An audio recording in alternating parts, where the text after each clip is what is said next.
Today, from the Hoosier Dome, it's the Miami Dolphins versus the Indianapolis Colts. Today's game is brought to you by Mazda and the full line of sophisticated Mazda products. By Bud Light, the less filling light beer with the first name in taste. And by Manville. Manville quality products make your house a home. The Hoosier Dome is sold out, and the Miami Dolphins have come here to the Indiana capital to meet the Indianapolis Colts. And a pleasant good afternoon, everybody. Jay Randolph to call the play alongside Reggie Rucker. Two coaches here this afternoon who've had interesting years. Frank Kush, it's rumored he might be going to Arizona to the USFL. He's had a tough time. Don Shula, another remarkable year, and he wants to put points on the board today. Well, Don Shula, despite the fabulous season they've had already, is in a struggle now for the home field advantage. He needs the points differential that's involved as the third tiebreaker, so he'll be trying to score as many points as he can here. Of course, the Indianapolis club has had more than their share of injuries. They do have some talented people on defense. Certainly on defense, there's a fellow by the name of Barry Krause, number 55 from Alabama, having a sensational year. MVP of this defensive unit. He really runs down ball carriers sideline to sideline. On your left, Johnny Cook, guy that's former number 1 draft choice, good athlete, big and fast. We get back to that point differential situation. Of course, Miami has been scoring points all season long. Marino and company, boy, there's something special. Really the most explosive offense in the National Football League, and one of the best I've seen in a long, long time. The way they do it is by controlling what we call the second level, Jay. Now, the first level, 15 to 20 yards out, is where most pro offenses work. Only the elite operate in the second level, and that's where these two gentlemen come in. Great speed. Mark Clayton, 4.4. Mark Duper, world-class sprinter, 4.3. They push the defense back to a point where Marino has all of those horizontal throwing lanes underneath, and he makes this offense heat effective. Well, there he is, Dan Marino. Most touchdown passes in the season, 40. Most passing yards in a game. Most pass attempts in a game. Most completions in a game. I'll tell you, he's had some kind of year. And there's the man who will put it in play, Uwe von Schaman. And the most cheerleaders waiting outside the locker room for him. He is an exciting gentleman both on and off the field. Oh, is he married? I didn't know that. That's all right. Yeah. Here we go. Von Schaman to kick off. Anderson and Smith back to receive. It is Phil Smith at the 10, 15, 20, 25-yard line. Smith bringing it out. A 25-yard return. There on the tackle, it was Bob Brudzinski along with Jeff Taves. And here is the Colts offensive club up front. That will be Schleister to do the quarterbacking today with Middleton and McMillan, and Butler Booza starting today with Tim Sherwin in the wide receiver. Donaldson with Hutton, Solton, Peterson, and Mills. First play on offense for Indianapolis. And Schleister's going to throw a little screen out to the right side to McMillan. He's at the 30, out to the 34-yard line.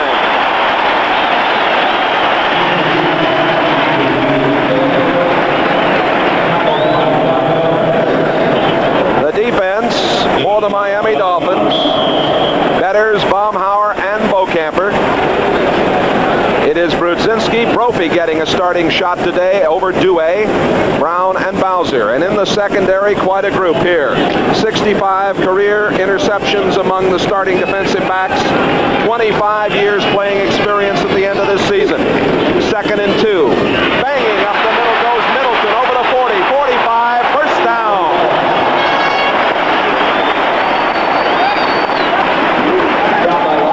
Randy McMillan, sensational fullback. He's had to do a lot of it this year by himself without the talents of Curtis Dickey.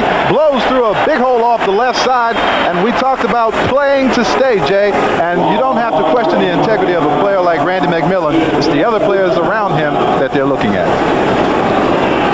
He just passed Joe Washington as the number 8 all-time rusher for the Colts out of Pittsburgh. The handoff to McMillan over the 50 and bangs out of bounds at the Miami 47-yard line. Run out there by Judson. Don Shula's got to be concerned at the way teams have been running against him in recent weeks. No question about it, Jay. Here is an indication that the Colts are ready to play. Now watch McMillan, number 32, left side of the screen. Watch him take on William Jetson, number 49. Gives him a shot right to the face. That tells you right there that the Colts have been embarrassed by what has gone on this year. Second down and a long one at the Miami 46. McMillan has the first down.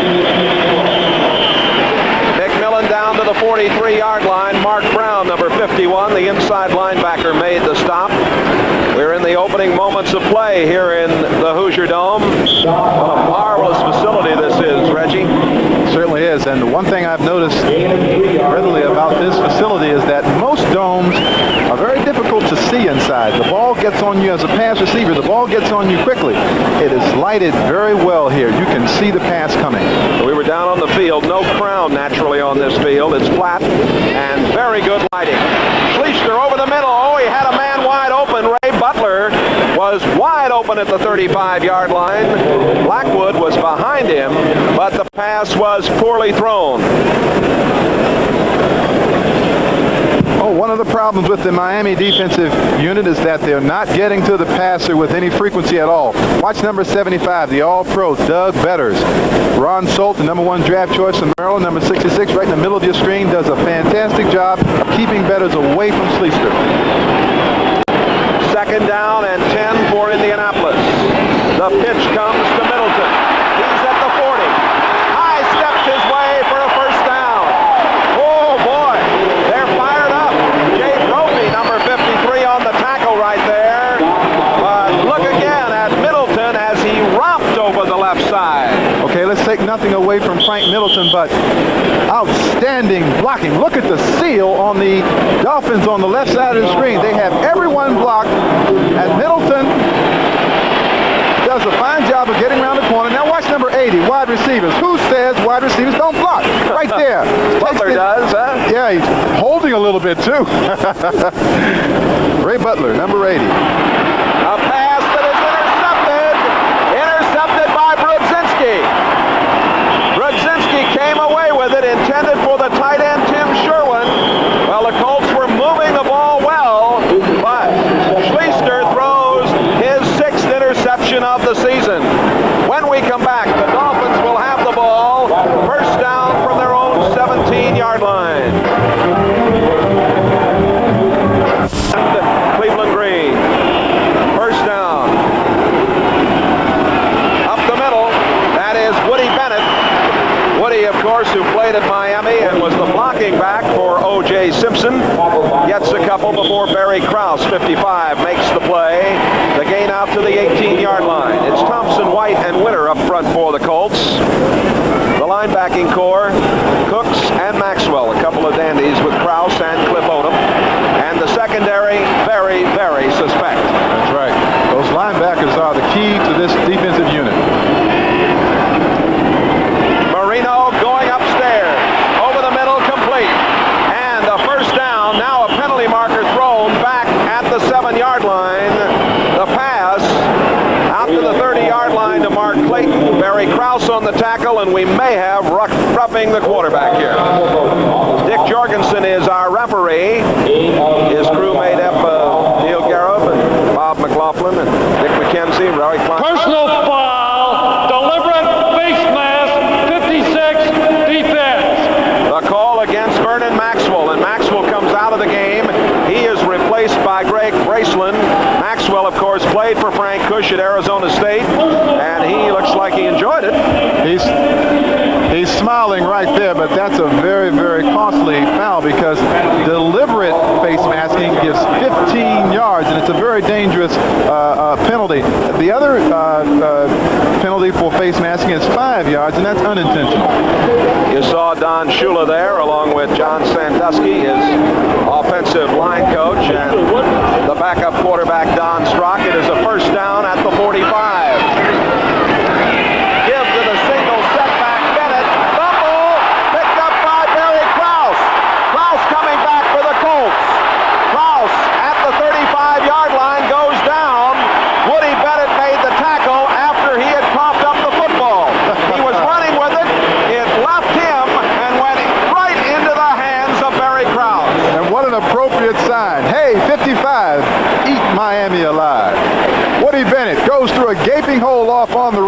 side here. Same play they started the ball game with. Now watch it right there. There's a shot by Glasgow. Ball pops up in the air. The very alert Barry Krause from Alabama in his 6th year. Now watch him do his little O.J. Simpson imitation here. Nope, not going anywhere. Not a very good imitation of O.J., I'm afraid. Well, we've got a timeout. Rather interesting beginning this afternoon here in the Hoosier Dome. Back with more in a moment. On the sideline. I'd be very upset if I was Fleester. I'd probably go up to the coach and say, hey, why? Pagel now the quarterback. And the crowd a little upset. They're booing with Pagel in there. Let's see how he handles it as he gives to Middleton. He steps through across the 40. Picks up about 7 as he gets to the 42-yard line before Lyle Blackwood makes the play. Now let's analyze it a bit, Jay. Now the Colts were doing fine, okay? First possession. Then Fleester threw the pass that was intercepted. Now the question may be, did he throw a pass when Cush called a run? Now if he contradicted the call from the sideline, then that may be why he's on the sideline. But other than that, I would disagree with pulling a guy like that. Mr. Schleister now sitting it out. 2nd down and a long 3. McMillan, 1st down. Boy, I don't know why the Colts would want to put the ball in the air the way they're running it here in the early going. The rookie out of Miami, Jay Brophy, who was an All-American, made the tackle. Well, you take a look at some of the Colt offensive linemen. They're up around 280, 285. Watch the explosion right here, right through the hole. Good job. Dickey's running with a vengeance. Excuse me, that's McMillan running with a vengeance, and that's the way to control this Miami Dolphin attack. Keep them on the sideline. You mentioned Curtis Dickey. Dickey will not play today. He has had some personal problems and also a very, very bad ankle. Wansley, 34, is now in the backfield with Middleton. It is 1st down for the Colts. Play action for Pagel. Over the middle, got his man. Ray Butler. 1st down for Butler at the 37-yard line. Glenn Blackwood, number 47, on the tackle. You know, prior to the ball game, I was talking with a number of the Miami Dolphin players. They seem so businesslike, so reserved, so full of confidence about this ball game. But the Indianapolis Colts are the fellas who have come out here with a lot of emotion, a lot of spirit, and they seem to be taking it to the Miami Dolphins at this point in time. I will say this for that man, Don Shula. He's got to be a bit concerned about the way his club has played on defense in recent weeks. And for Frank Cush, he is a man whose young people always seem to give their best. He may not have the best talent on this field today, but they'll give it a go. That is Middleton. Middleton down to the 30-yard line before Mark Brown, number 51, the right inside linebacker, and Charles Bowser, 56, makes the tackle. Well, this would make the season for the disappointing Colts, who come into this game with a 4-10 record. And if they could pull it off for Frank Cush, it would be quite a way to end the home season here. Of course, the Dolphins need points. They are 12-2. They've clinched the division title. But they need those points to get the home field advantage through the playoffs. Here's the pitch back. And on the move, Middleton. Barely back to the line of scrimmage. Nice play by the inside linebacker, Mark Brown, number 51, out of Purdue, just down the road from here. It should be pointed out that the Dolphins defensively are playing without their fine nose tackle, Bob Baumhauer, today. Okay? Bill Barnett, number 70, is playing that position. Now, Barnett is not a Baumhauer. So maybe the Colts are utilizing just one blocker on Barnett, and they're able to double team at the point of attack, giving the Colt runners more running room. Baumhauer has had a lot of problems with an ankle. A 4-time Pro Bowler sitting it out. The pitch coming back to Middleton. First down, all the way to the 21-yard line, and they love it here in Indianapolis. Brzezinski, 59, made the tackle. I want to tell you, we have the two finest centers in pro football here. Now, Donaldson for the Colts is doing a magnificent job right in the center of your screen. Number 53, he runs out of the picture right here, but the nose tackle is not involved in the play, therefore freeing up some other blockers to give the Colts all of that running room on the outside. Nice block by McMillan out in front. Certainly was. Well, McMillan and Dickey, when Dickey's in there, they operate in tandem as well as any two backs in the league. Middleton with 33 yards. McMillan with 35. Here in the early going, the Colts taking it to the Dolphins. Play action. Hagel in trouble on the run at the 15, at the 10. Slides to the 8-yard line. Blackwood popped down on him. First and goal to go, Indianapolis.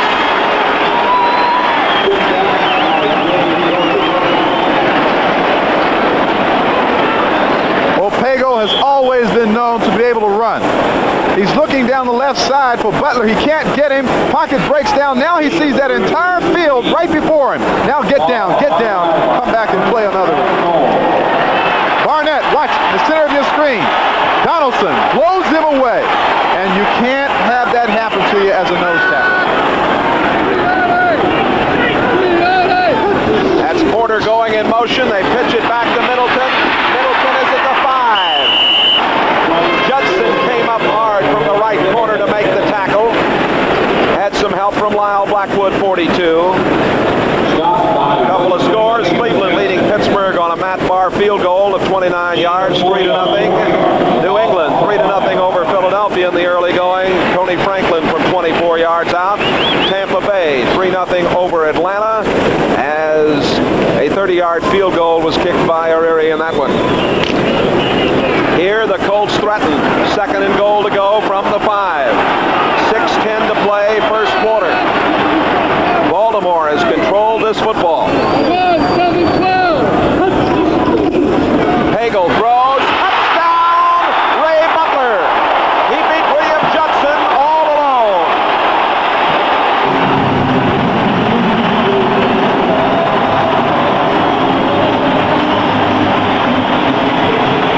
A ground level look at the Indianapolis touchdown.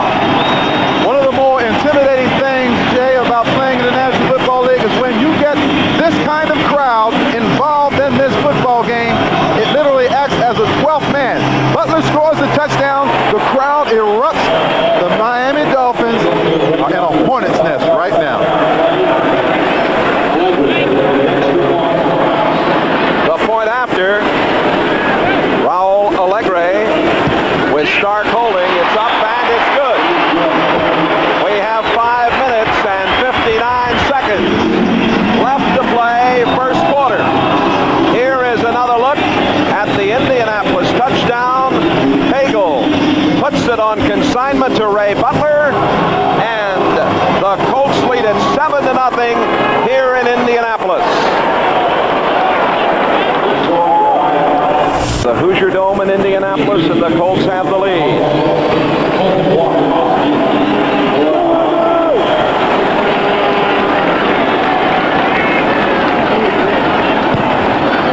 Dean Biasucci kicking off. Fulton Walker's coming out at the 10, cuts it into the middle. Boom, he fumbled, and a big pile up at the 14-yard line. Walker brought it out. As he came over the 10-yard line, he was cracked by Wansley, number 34, and the Colts retain possession. There it is. Fulton Walker makes a decision to bring it out deep in the end zone. Comes back, and George Wansley hits him with a low shot with his shoulder pad on the ball, separating it, and they're fortunate that they recovered this ball here. And that was Ed Judy who came up with the ball. Just signed this week, the third-year man out of northern Arizona. More action in a moment. The Broncos lost their stranglehold on first place when the Seahawks nipped Denver. Now the Broncos want revenge. The NFL plays here, Seattle. It's the final regular season contest. Who will prevail in this deciding tug of war? The Broncos battle Seattle. Your team plays here. My team plays here. Denver and Seattle next Saturday. You can put quotes around the word battle in that one, I'll tell you. Join us here on NBC. Here we go. First down from the 14-yard line for Miami. Marino throws outside. completes it to Mark Duper. Duper, who had 64 catches coming into today's game. Daniel had the coverage over there, number 38. Classic example of when you control the second level, you also have the first level. Now the defensive back is way out of the picture. He's too far. He cannot play Mark Duper closely, so Duper has all of the pass patterns underneath. Bruce Hardy is now the tight end, number 84. It is second down and 3. Woody Bennett at the 20-yard line. Barry Krause really stuck him. Krause, number 55. We talked about him at the top of the show. He had a little help from the rookie Daniels, 38. And we'll take a look at Barry Krause out of Alabama. Ideally suited to play inside middle backer, 6'3", 249 pounds. He's had 6 years of experience now. Takes on the blocker, sheds him, gets him out of the way, and makes the stop and makes the tackle that lasts. That's the way they draw it up on the board for those linebackers right there. Third down and 3. Shotgun. Marino. Keep your eyes on that more, number 89. Penalty marker down. It looked like the left side of the Colts line was offside, but they might have been drawn off, and we'll wait and see as we take a look at Marino right there.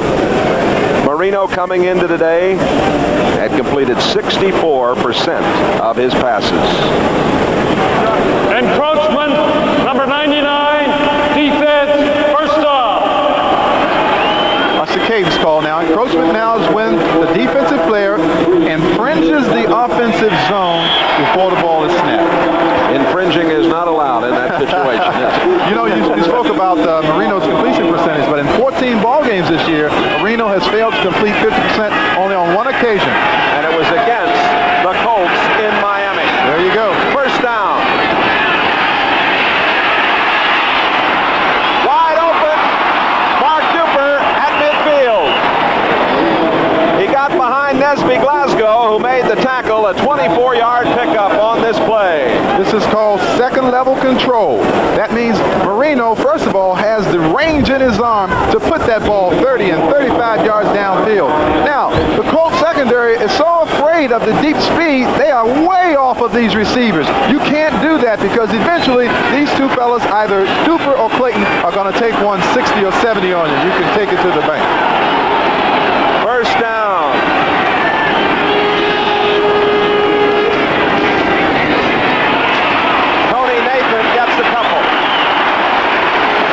Hit by Cliff Odom, number 93, the left inside linebacker.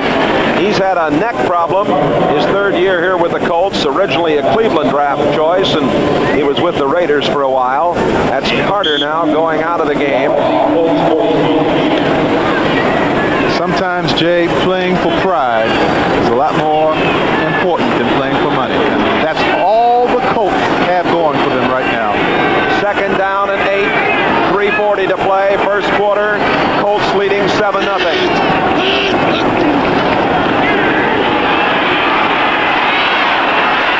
Great play. Oh, what a tremendous catch on the far sideline by Mark Clayton. Clayton went right around the defensive back, Preston Davis over there, was finally brought down by Kafensis, and what a move he made, and what tremendous ability to stay in bounds. That was an unteachable athletic skill. Look at how deep the Colts secondary is playing because they recognize they have to get back quickly. Now, take a look on the left side of your screen. Number 83, Mark Clayton. Just uncanny athletic ability. Watch him run around the defender, come back in, and stay in bounds. First down at the 30-yard line. Clayton comes in motion, and he catches the pass and turns it downfield for a first down at the 19-yard line. Kafensis ran him out of bounds. Clayton started the day with 60 catches.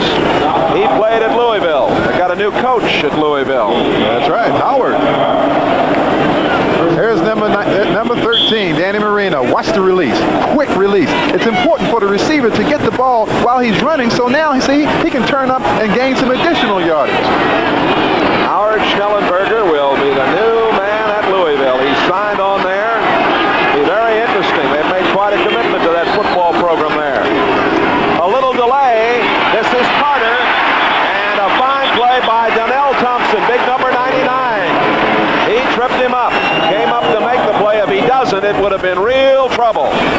Watch from the far left of your screen here as Donnell Thompson makes a fine play. Well, the Colts tell us that this defense did not begin to gel again until Donnell Thompson came back. And he, along with his roommate, Johnny Cooks, who both play on the left side, now are giving the Colts the type of defensive play on the left side that they've been looking for. 55-year-old Frank Cush, a native of Windber, Pennsylvania. Watching his Colts on defense, they lead 7-0, but Miami is driving. And Marino throws, looked like a mix-up. The tight end Johnson was out there along with Clayton, and it looked like they were trying to make a pick or crisscross and maybe went the wrong way. Okay, a pick play in pass offenses where one receiver shields for another receiver. Now watch, 87 Johnson was supposed to go in front of Clayton because they really wanted to get the ball to Clayton so he could run it into the end zone. Little mix-up. Nat Moore is in the lineup now for the Dolphins, number 89. The Colts are in a prevent defense, 5 defensive backs, 3rd down and 8. You want to watch number 89, Nat Moore here. Out of the shotgun. This crowd, very noisy. Oh, amazing. And an amazing catch at the 2-yard line by Mark Clayton on a comebacker. I just don't believe it, Jay. He beat the rookie Preston Davis, number 27. To show his athletic skills of number 83, Clayton, who incidentally is from Indianapolis, they said he can stand under a basket and slam dunk a ball with 2 hands, and he also can leap over a ping pong table lengthwise. Look at the athletic ability as he comes back in front of the defender and shields the ball from the defender and makes the catch. 1st and goal to go at the 3. Bruce Hardy, number 84, now in at tight end. He brought in a play from Don Shula. And you've got Pete Johnson, of course, in there, the big man. Johnson leading the way. Woody Bennett, touchdown Miami. Woody Bennett's 8th touchdown of the 1984 season. And with 1:57 left in the first quarter, the Dolphins are on the board here. This is pure and simple, awesome offensive football. The Dolphins power passing their way all the way down the field, and once they get it within scoring range, they hand it either to Woody Bennett or most often Pete Johnson. No trouble, tie ball game. The 2 of them now have 20 touchdowns between them. Johnson with 12 coming into today, and Bennett now with 8. Von Schaman to attempt the point after. Don Strock is holding, and it is good. So with 1:57 remaining to be played here in the first quarter. Watch it behind Giesler and Foster on the left side. Woody Bennett cuts back right now into the end zone. 7-all.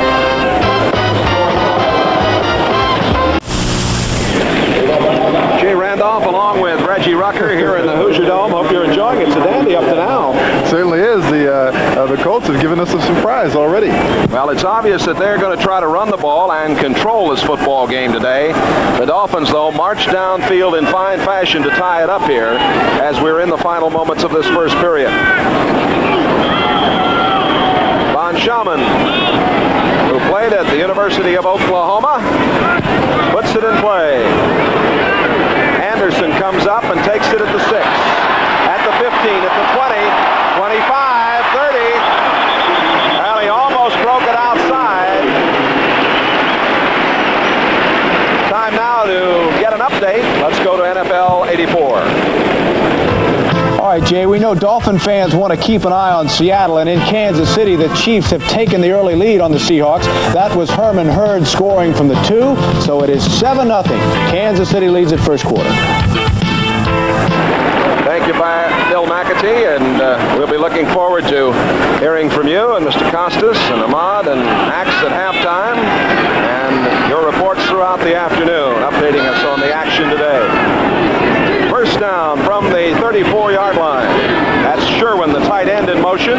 Play action for Mike Pagel. Throws, and it's complete. Ray Butler at the 44-yard line.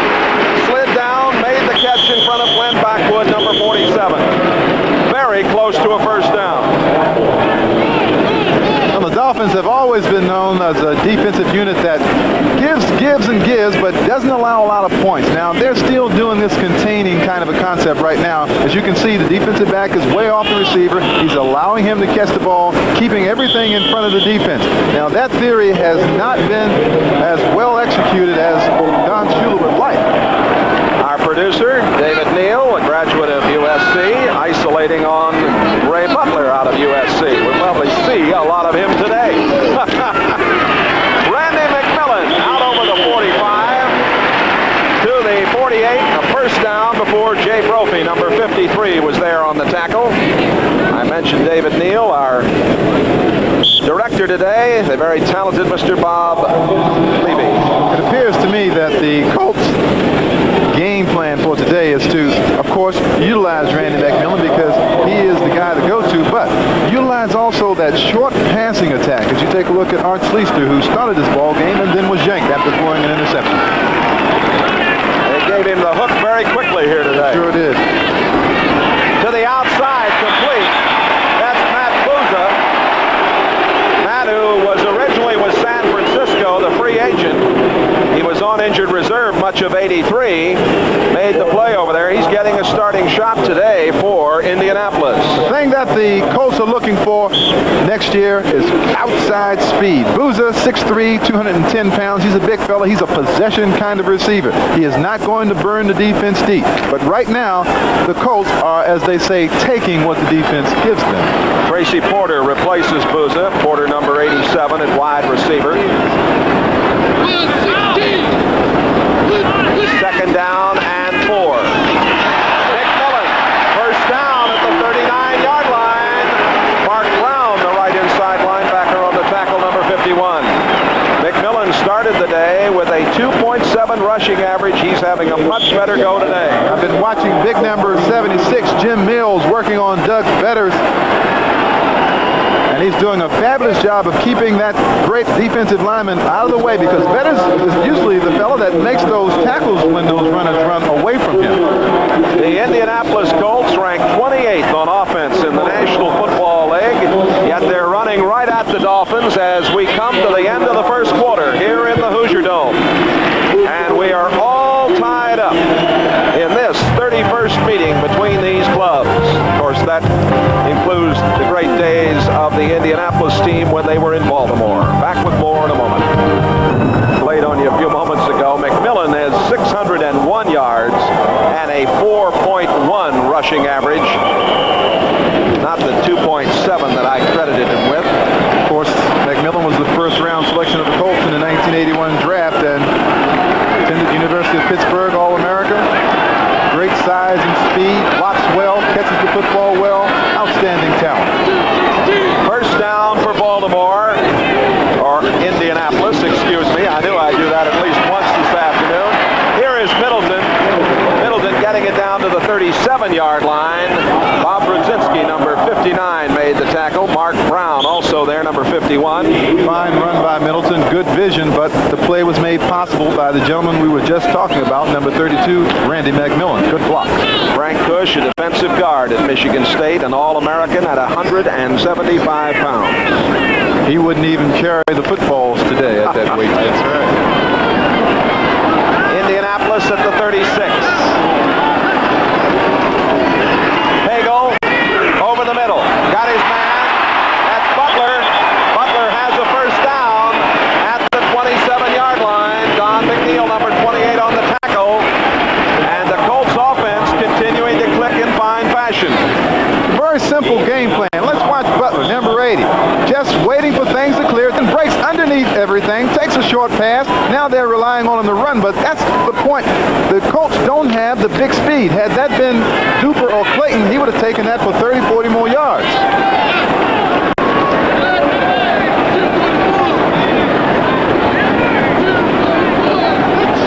That's Bouza coming in motion. They pitch it to Middleton. Middleton trying to go with the flow. Knocked out of bounds at the 29-yard line. Making the play down there, number 70, Bill Barnett, along with Judson the first quarter statistics. The Colts really dominating in possession, and it might be as fine a first quarter as they've had. It really is, because, you know, they are last in the NFL in first quarter scoring. And the significant aspect of the first quarter stats, time of possession. If they can control the ball at that ratio, then that explosiveness of the Miami offense won't be seen as often. Second down, Pagel throws, and it is stopped. Tracy Porter should have caught that ball. Don McNeil was with him, but Mike Pagel put it right to Tracy Porter. Let's get an update right now on what the Steelers are doing to New York and NFL 84. All right, Jay, a game of consequence in the Central Division. In Pittsburgh, the Steelers have struck right back against the Browns, trailing 3-0. Mark Malone airs it out to Lewis Lips. The play covers 61 yards, the 11th touchdown of the year for Lips. That ties Franco Harris's rookie touchdown record. Lips having himself quite a year. It's 7-7 here. Jay Randolph and Reggie Rucker with you. Third down and 12.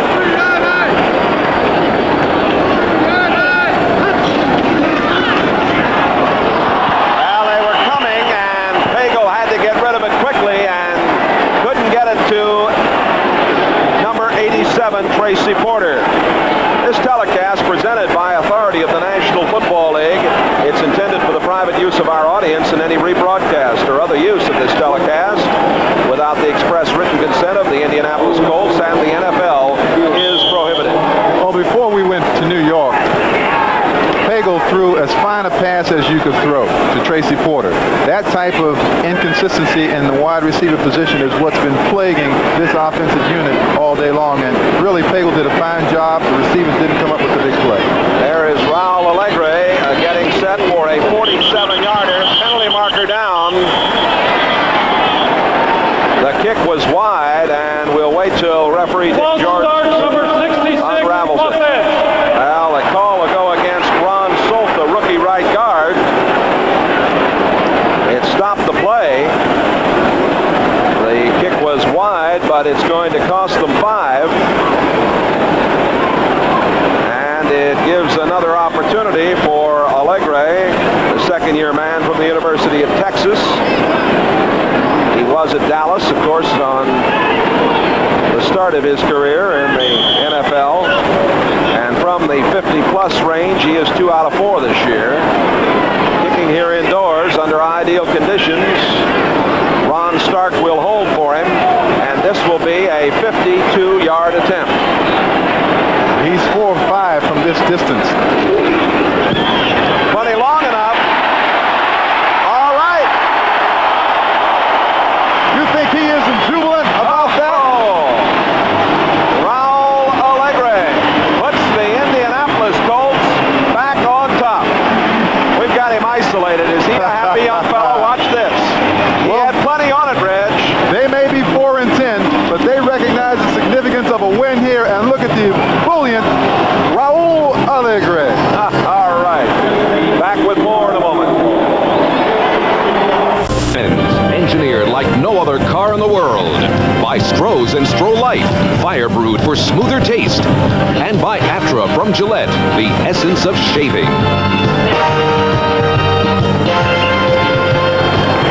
Biasucci, the rookie from Western Carolina, kicking off. Boy, is he a youngster? He looks like my son.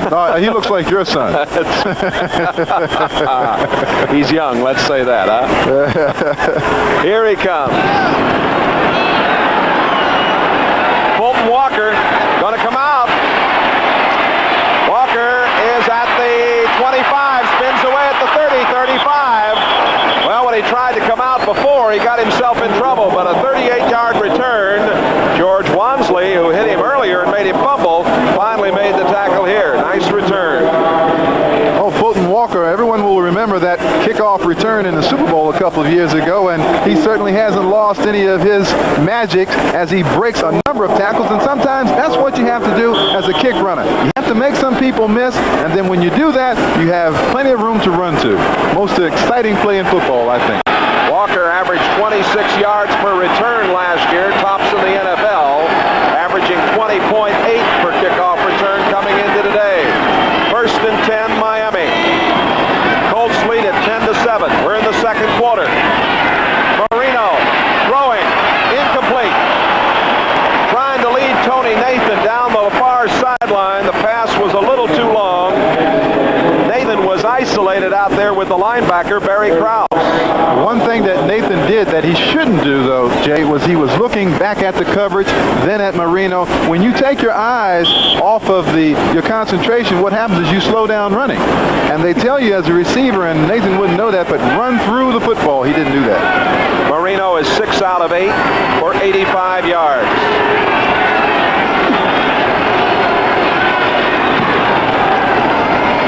Up the middle, Tony Nathan. Greg Braceland, number 52, made the stop to NFL 84 for this update. All right, Jay, Seattle has used a trick play to tie things up against the Chiefs. Craig to Hughes, back to Craig. He hits Darrell Turner, the rookie from Michigan State. The play goes 49 yards. That's the 30th touchdown pass of the year for Craig. 7-7. And 10-7 here, Indianapolis. What a year Craig has had. What a year Marino has had for Don Shula. Third down, 7.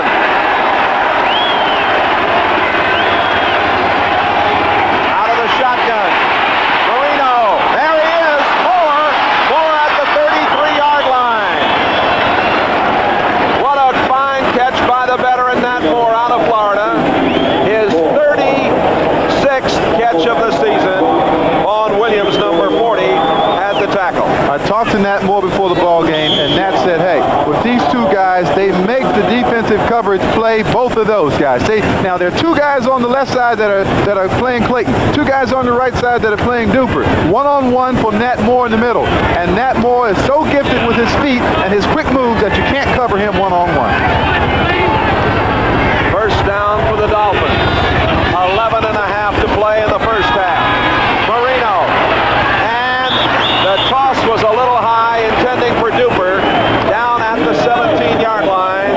The rookie Eugene Daniel had the coverage, and Marino not too happy with the way he threw that one. Well, Eugene Daniel was in the area, let's say it that way, because he certainly laid off of Mark Duper, and the ball was thrown high. Now, in this obvious passing situation, one of the other keys to this particular period is that watch the tight ends that come in. Bruce Hardy and Joe Rhodes, they sort of tell you where Shula is going with the football. Hardy is in there right now.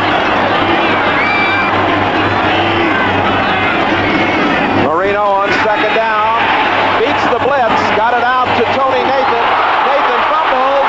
Recovered by Miami. I think Mark Duper was able to get on that ball. Desby Glasgow forced the fumble. And we've got a couple of people hurting. Somebody, that's Krause in the middle, and that's Cooks.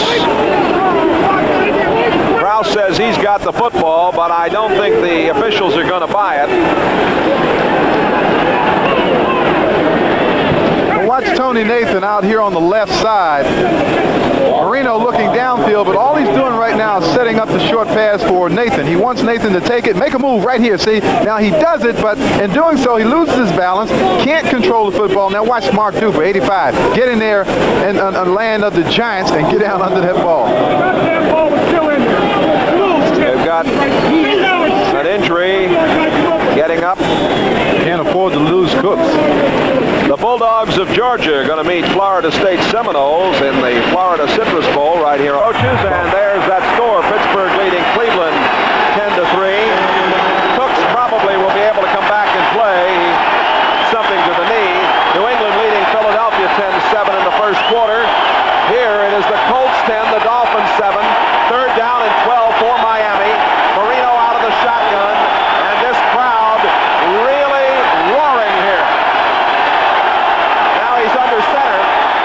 Came out like he was going to go in the shotgun and went under center, and now he goes down. Marino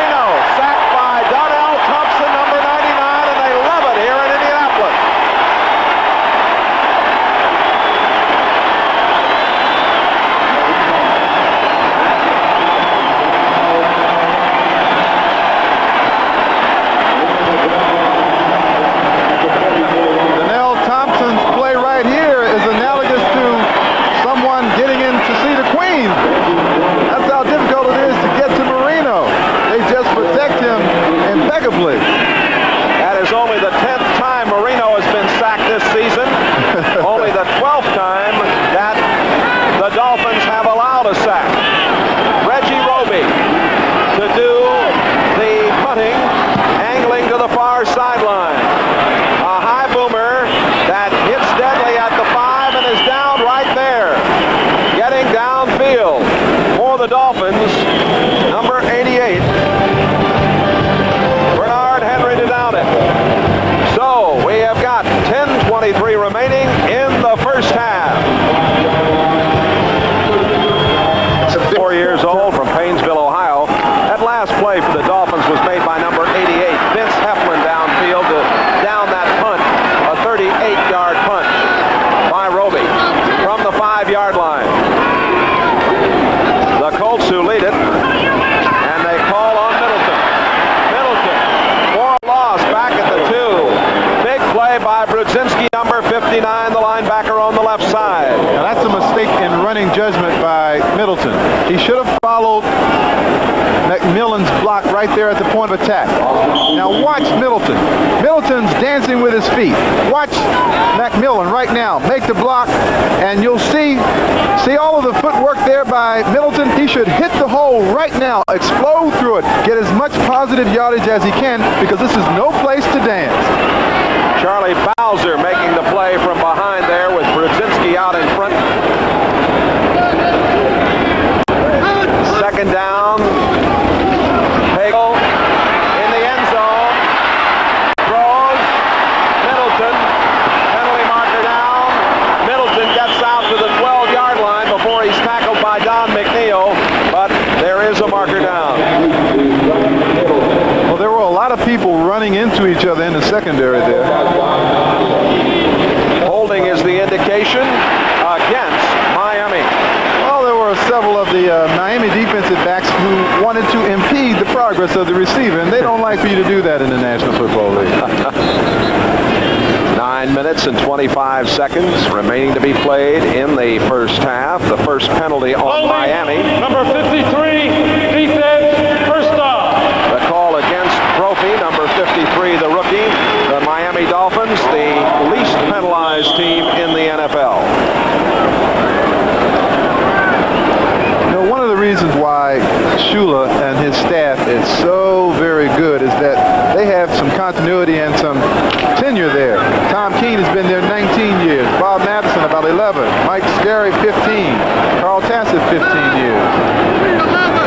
Automatic first down. The Colts operate from the 7-yard line.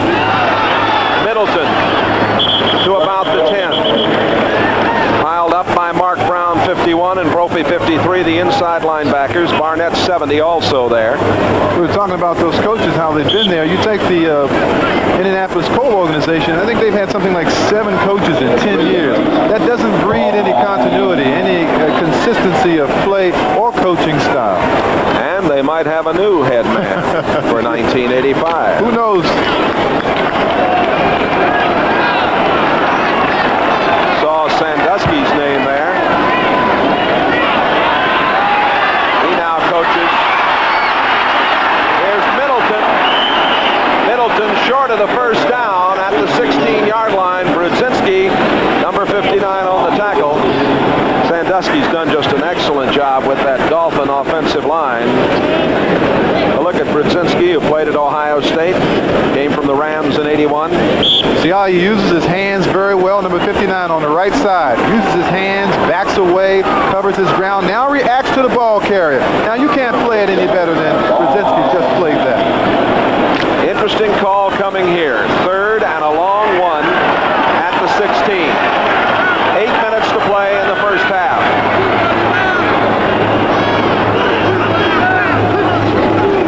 The pitch comes back to McMillan. And I don't know. He appears to have gotten it from where I sit. Now we'll see where they spot it. Barnett led the way along with number 32.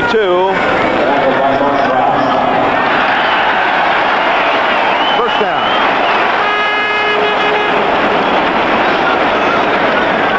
Good job by McMillan there.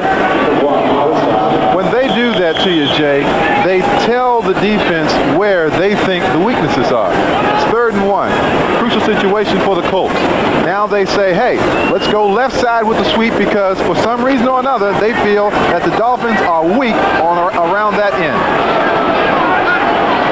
Well, they have the first down with 7.5 to go in the first half, and they have the lead 10-7. Over the middle. That looked like pass interference to me. Frank Bush is furious. I would agree with him. Pass intended for Sherwin, the tight end. Lyle Blackwood back there with the coverage, and Bush is some kind of hot. Oh, one half of the bruise, brothers. Lyle Blackwood, number 42. You'll see Glenn blitzing and brother Lyle defending, and he gets there a little too soon. You can't see it from that angle, but I do believe that he made contact with Sherwin a little prematurely. Second down. How'd you like to be the parents of those Blackwoods?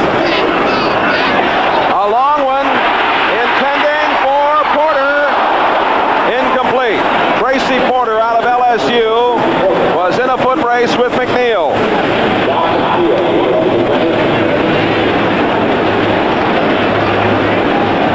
Now, when you run a play like this, you better make sure that the quarterback has enough arm to make this play effective. Now, he gives it all he has, but look at Porter, way out in front of the cornerback. The ball should be thrown out in front of the receiver so that he can run through the ball and take it on for 6. Not enough arm for that play. And they would have had 6 if Pagel could have made a better throw. Now they have third down and 10. And the Dolphins go to their prevent defense. They put number 45, Robert Sowell, in there.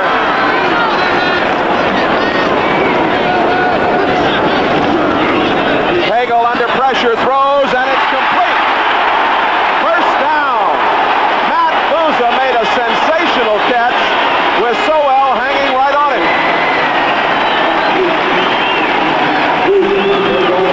You have to respect Matt Bouza because you know as a receiver that when you start running into the middle of that defense, somebody's going to stick a Rydell helmet in your throat. Now Bouza, irrespective of that, makes the fingertip catch. Look at the concentration, stays with it. Blackwood puts a helmet in his throat, and he maintains possession of the ball. 6.5 to play in the first half. Colts 10, Dolphins 7.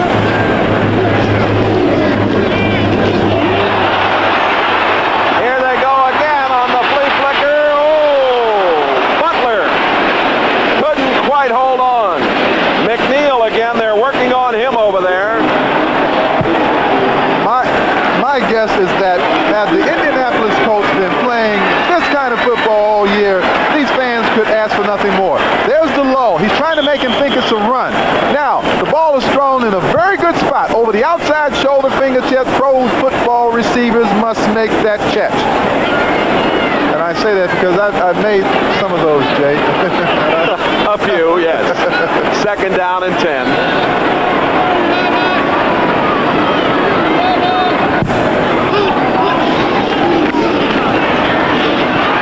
Pagel with a little screen out to McMillan. McMillan really ripped as he got to the 35. He got it up to the 37. Mark Brown, 51 on the tackle. Bowser, 56 also there. St. Louis leading the Giants 14-7 as Lomax has thrown a 44-yarder to stump Mitchell. New England and Philadelphia tied up 10-10. McFadden's 50-yard field goal has tied that one in the second period. Tampa Bay leading Atlanta 10-3. They're in the second quarter. Nick Luckhurst has just kicked a 32-yard field goal. Here it is 10-7. The Colts lead the Dolphins. Third down and 4 at the 36-yard line, and timeout called by the Colts. Last Sunday, these Colts lost at Buffalo, and the Dolphins were losers to the Raiders. Defended their Central Division crown with Mark Malone's strong arm and John Stallworth's sure hands. The NFL plays here, Los Angeles. The Raiders have their backs against the wall, challenging their old nemesis. Playoff spots are on the line. Pittsburgh battles the Raiders. Your team plays here. My team plays here. We hope Join us for the final regular season action next Sunday. It was second half of the doubleheader, Pittsburgh and the Raiders, and Kansas City at San Diego. A couple of very interesting matchups there as we come to the wire next Sunday. Join us here on NBC. Check your local listings. Matt Booza has been the favorite receiver in this particular situation. 4 wide receivers in the game for the Colts. Henry has come in, Booza, Porter, along with Butler. Third down. Pagel under pressure, throws, it is complete. A first down, and Porter gets a lot more. Porter run out of bounds at the 43-yard line by Glenn Blackwood. Now, if you're a Miami Dolphins fan, this all has to be a bit unsettling to those of you who are expecting this defense to get better and take this team on to better things. Now, they're not doing that against this outfit. This is one of the worst passing teams in professional football, and right now, the Colts are making things happen with the pass. There's Chuck Studley along with Don Shula. Shula talking there with number 44, Paul Langford. First down for the Colts. A little screen. McMillan at the 40, at the 35, down to the 30, put his head down and got more. And Mark Brown made the tackle, and the Colts are on the move. And Matt Booza, number 85, literally destroyed one of the Dolphin pursuers. Pagel sets the play up nicely, draws the defenders in, and now McMillan, here comes Booza from nowhere, clearing the way for Randy McMillan. Watch number 85. Told you he's a big wide receiver. Takes on Bowser. Oh, that hurts. I love it. Colts are hitting. I tell you, they came to play today. First down. That's George Wansley who gets to the 25-yard line. Wansley, the rookie out of Mississippi State. Let's find out what the Chiefs are doing at the moment to NFL 84. All right, Jay, the Chiefs have scored again against the Seahawks. Scott Radisick intercepts Dave Craig, and the rookie out of Penn State goes 19 yards the other way for the score. Ironically, earlier this year, Seattle returned 4 interceptions for touchdowns against the Chiefs. Bill, they certainly did. They won that game 45-0. I was in the Kingdome that afternoon. They really had a field day, but might be a little different today in Kansas City. Middleton, very close to the first down. He appears to be just short. He got it to the 20-yard line. Middleton was hit by Mark Brown, number 51. It's going to be third down and 1. Don Shula has to be extremely worried because the Shulas and the Landrys, they don't think just playoff, Jay. They think Super Bowl. And Shula knows that if they continue to play like this defensively, he's going to be home for Christmas. Short yardage set up. Right up the middle. Wansley, he made a nice move to the outside to get the first down. Brophy on the tackle. Oh, wait a minute. Oh, they put the ball back down at the 20-yard line. He doesn't have it. And let's see what they're going to do.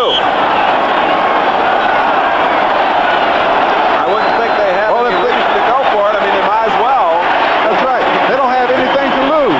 They owe it to the other people that are in this home field advantage chase to give everything they have to beat the Miami Dolphins. Frank Kush has said, let's go for it. Fourth down and 1. Now, Wansley, and they're going to give him forward progress to the 19 and a first down. They gave him the right foot spot, and when they give you the right foot spot, it's usually enough to pick up the first down. Watch the leaper right here. Take a look at it for yourself. That's exactly what Marcus Allen usually does. And I'm sure they've seen enough of Marcus Allen, but now it's George Wansley. Well, they're going to measure, but there was no problem.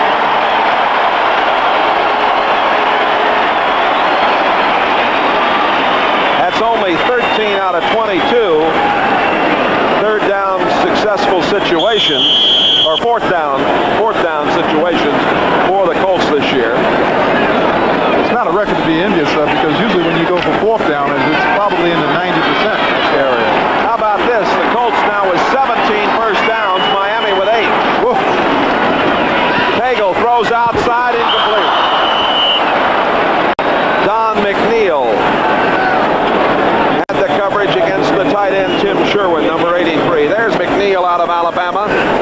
He was on the injured reserve list all of '83 with a ruptured Achilles tendon. He's a rising star for these Dolphins in the secondary. Mike Pagel, who played at Arizona State for Frank Kush, 54.5% passing percentage coming into today's game.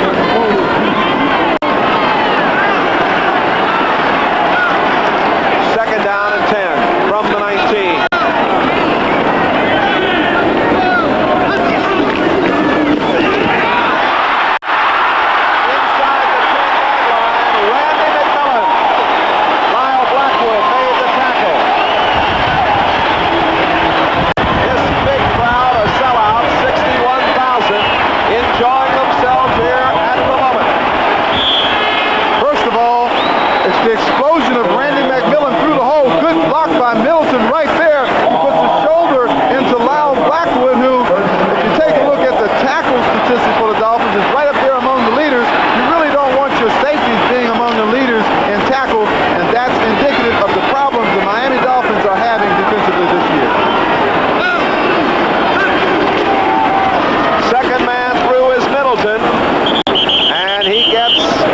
Maybe two before Doug Betters, number 75, makes the play.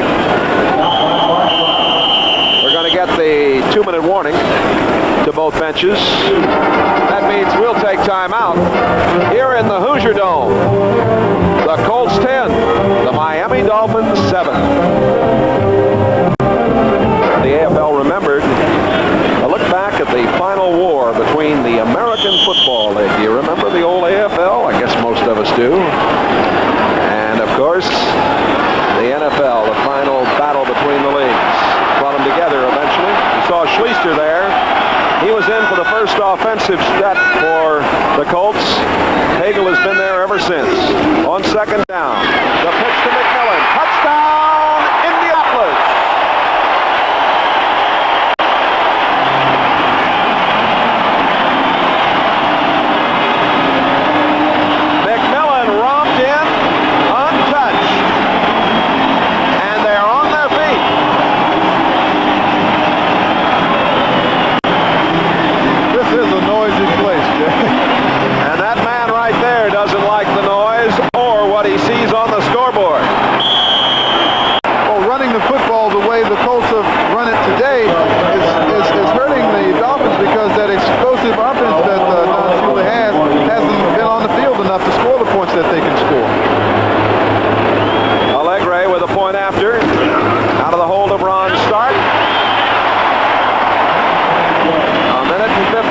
To play as we look again as McMillan romps over the left side. Peterson, Hutt, and Donaldson on that left side are manhandling Bocamper, Bowser, and Brown on the right side defensively. Look, there's no one there. 17-7. Indianapolis leads Miami. I thought you would say that. You thought I would say that, huh? Yeah. Well, the blueprint is working to perfection for the Indianapolis Colts. Score first, run the ball, control the action of the game, keep the Miami Dolphins offense off the field. And that's easier said than done, believe me. Biasucci to kick off.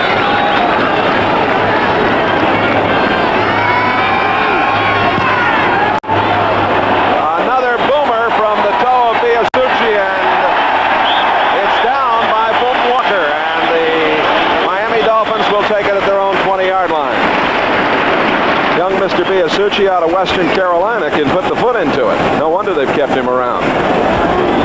Well, when you're number 13, Dan Marino, and you have the instant offense that they have, you're not frightened now by a 17-7 score and a deficit of 10 points. That doesn't bother you because he can score at any time. Colts are having a problem right now with personnel. There's the scoring drive.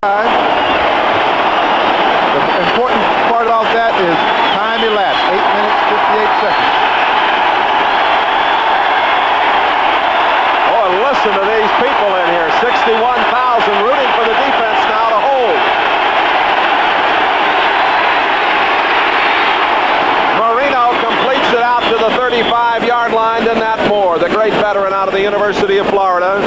Nesby Glasgow made the tackle. And they could throw the ball to Moore on almost every play if the Colts continue this defensive scheme. And another one for a first down to Nat Moore. Moore hit by Eugene Daniel, the right corner, number 38. Dolphins have 4 wide receivers in now. Duper, Moore, Clayton, and Cephalo are all in there. Over the middle. He's got it! Oh, he took it away from him. That's Mark Clayton. Clayton took it right out of Eugene Daniel's hands. That is highway robbery right there.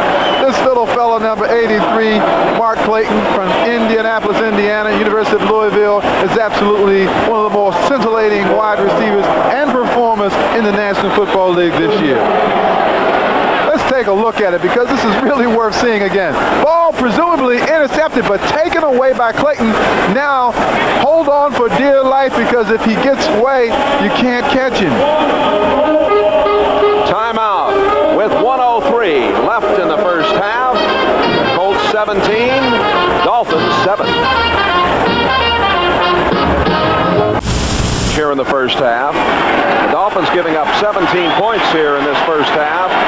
For the Colts, that's the most points they've given up in the first half this season. The Dolphins trying to get on the board before we get to halftime. They are down 17-7. First down at the 24-yard line.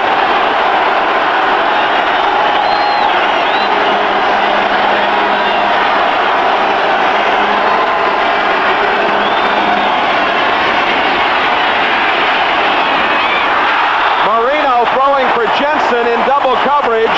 Larry Anderson, the extra defensive back, number 30 right there, almost picked it off. Shula a little upset there at that throw. With Jensen in this formation, they have 5 extremely talented, skilled people in there right now because Jensen is playing the position that the tight end normally would play, giving them additional speed at that position. A lot of pressure on the defense right now. Second down. Cephalo goes wide to the right. Clayton is set to the left side. Jensen is in the slot.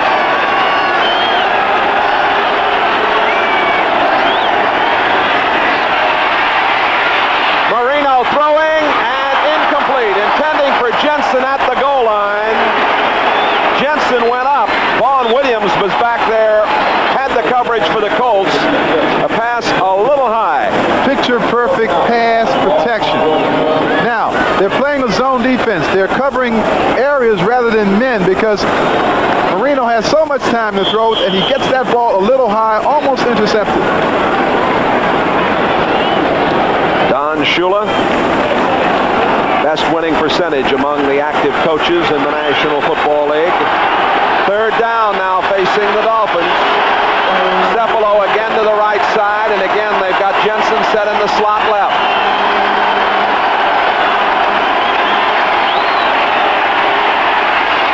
Great throw. Great throw. That is Cephalo, who steps out of bounds inside the 10. Preston Davis, number 27, the rookie, covering at left cornerback for the Colts. What a position to be thrown in if you're Preston Davis, number 27, against a very crafty Jimmy Cephalo. Cephalo runs one of those outstanding possession patterns to the outside, gets in position, makes the catch, and then gets out of bounds. Ball just inside the 10. 50 seconds remaining in the first half. Colts 17, Dolphins 7. Same formation again. Cephalo to the right. In the slot left, Jensen. And they throw behind the intended receiver, Mark Clayton. The rookie Radishowski, the extra defensive back in there. That's what you call reading on the run, Jay. Marino, even at his youthful age, recognized the blitz and too many men coming. He didn't have enough protection to pick it up. So the receiver is supposed to see that and be on the same page as the quarterback. I don't think Clayton recognized it. That's why the pass was thrown and he didn't see it. All the scores and highlights coming up at halftime. Second down. 47 seconds left to go in this first half.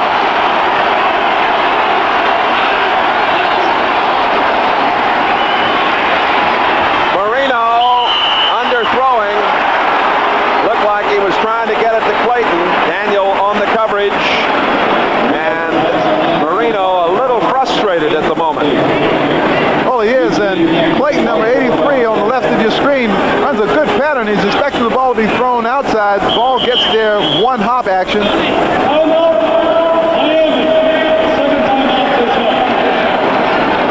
Like he might have slipped on the turf down there. Well, I went down and tested this turf because it's supposedly, you know, they always have a new name for this stuff, and it's really all the same thing, but this is a very, very adhesive type of surface. There's a lot of traction. Watch the cut here. See if there isn't too much traction here as Clayton goes for the ball, and It looked like he got his leg tangled up. he just didn't come out of that cut as well as he should. See Jensen there, Shula, along with Marino, and of course the veteran Don Strock out of Virginia Tech, who has a good deal to do with having a feel for what will work for this offense. That's right. He is instrumental, I understand, in those conversations that go on right then and there. And Don Shula has a great deal of respect for the experience and the wisdom of Don Strock in those conversations. Third down coming up, Reggie. They'd like very much to get the touchdown, yes, but they want to make sure they get some points. And I'm sure they've got something designed that hopefully will score the touch for them. But if it doesn't, they don't want to give this football up. And Marino has been made aware of that, I'm sure. That's right. I think they will go into the safe area. And once again, I believe that number 89, Nat Moore, is the man you have to keep your eyes on in this situation. Now this is an interesting formation. Let's see what they do out of it. Well, they're trying to hide some people. Now they come out, and Moore is in the slot left.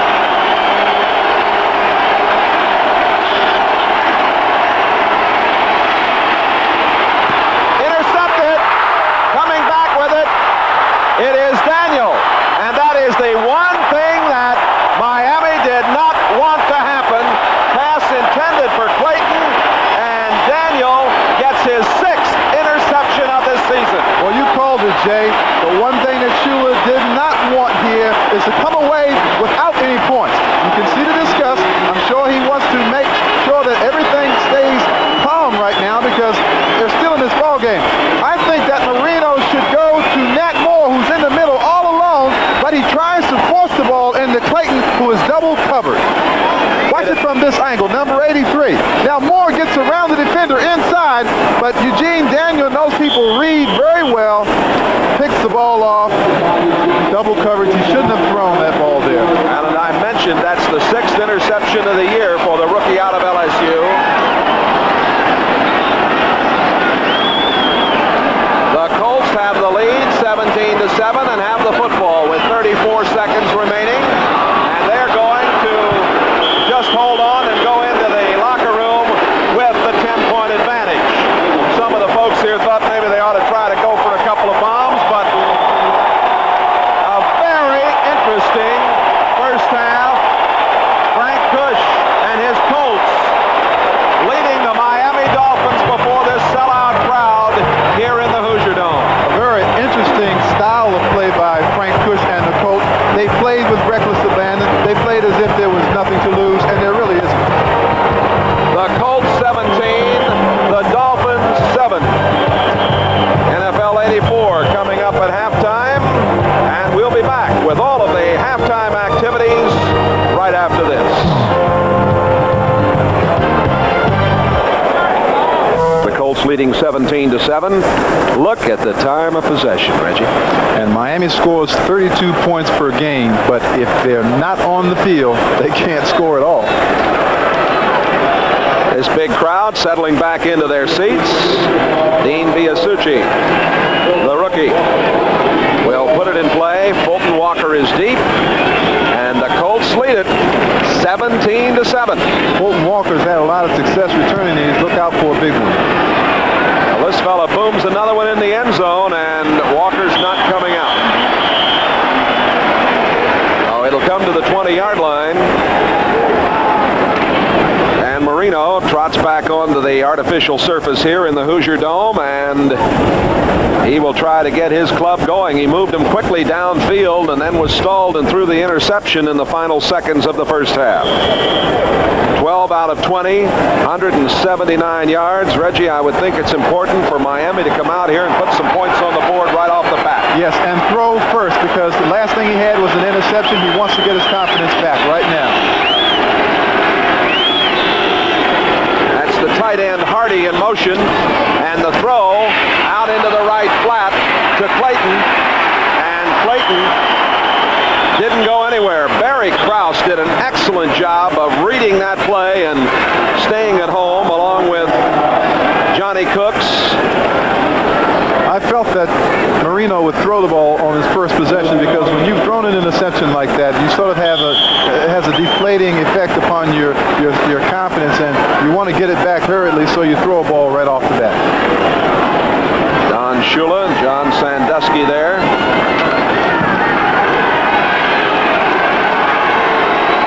Clayton comes to the left side. Nat Moore is set to the right. Second down and 11. They lost one on that little pass into the right flat. This is complete to Clayton. Clayton at midfield and down to the 48-yard line of the Colts. Preston Davis, number 27, on the tackle.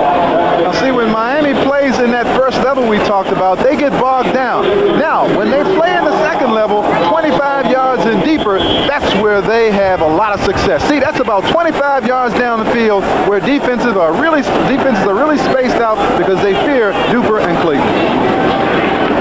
First down for the Dolphins, opening moments of the second half. 17-7 the Colts.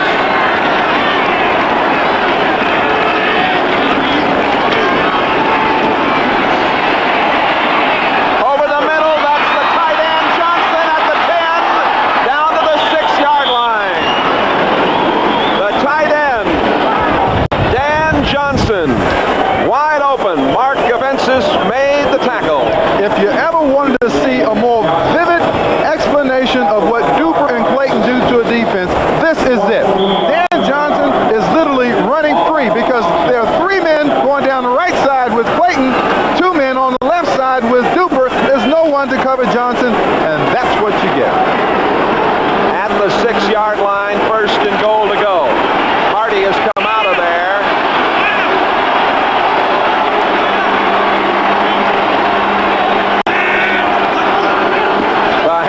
Goes to Bennett. Bennett gets about 2.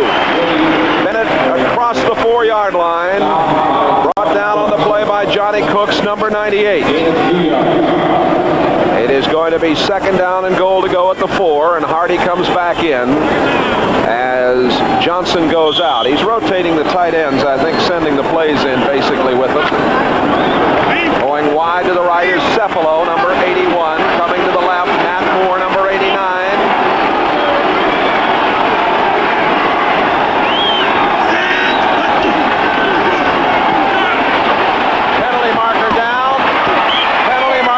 Touchdown to Nat Moore if it stands. If it stands.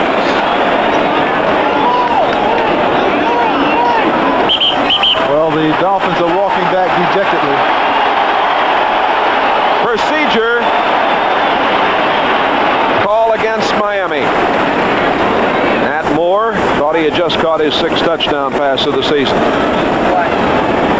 Illegal motion, left side of the offensive line, not set before the snap. Left side of the line, as you heard referee Dick Jorgensen. Let's watch the offensive line right here now.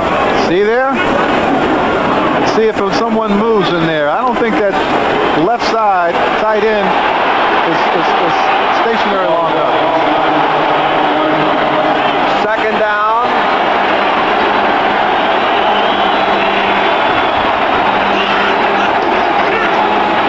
Markers down again. The pass is to the tight end Johnson. He's out of bounds at the 3, and it looked like the Colts might have been offside. Gavensis, 29, made the tackle along the far sideline. The head linesman there, Bob McLaughlin, talking with Dick Jorgensen. Frank Kush knows how to weed out the hitters from the quitters, that gentleman. What's he thinking about? Arizona or Indianapolis? Probably thinking about stopping the Dolphins right now. Not an easy task with the kind of talent they have. The discussion continuing with the officials. Seems to be some problem as to where they want to put the ball down. They're going to take the player the yards. Let's see. Offside for number 99. Defense half the distance. Still second down. Donnell Thompson, number 99, the big man from North Carolina, the leader of the defense. Missed the first 6 games. Kush looking out at the scene. One of 15 children in his family from Windsor, Pennsylvania. Thompson working over there against right tackle Cleveland Green. Green's been doing a fine job. Thompson is an excellent pass rusher and trying to get off the ball as quickly as he can against Green. Second down, goal to go from the 4. Pete Johnson is in there, number 46. He's the single setback behind Marino. And the pitch to the big man. And he gets down to the 2. Chris Scott, the rookie, number 95 out of Purdue, made the tackles. Johnson, of course, came from San Diego, was originally with Cincinnati. He's taken off about 15 pounds. They placed the ball inside the 2-yard line, and Johnson, the tight end, comes up limping as we look again at the big man on the roll there. There he is, slimmed down now to about 250 pounds, but when he turns upfield and he gets his momentum forward, he hardly ever loses yardage. That is Dan Johnson, who caught the big pass over the middle, the tight end in this drive. And we're going to take a timeout here as Don Shula talks things over. 11:22 left to play in the third quarter. This game is brought to you by Ram Tough Trucks and revolutionary new cars, Dodge and American Revolution. By Miller High Life, the best beer for the best time of the day. Welcome to Miller Time. And by IBM and the growing family of IBM personal computers. With Reggie Rucker, Jay Randolph in the Hoosier Dome in Indianapolis. Third down for Miami.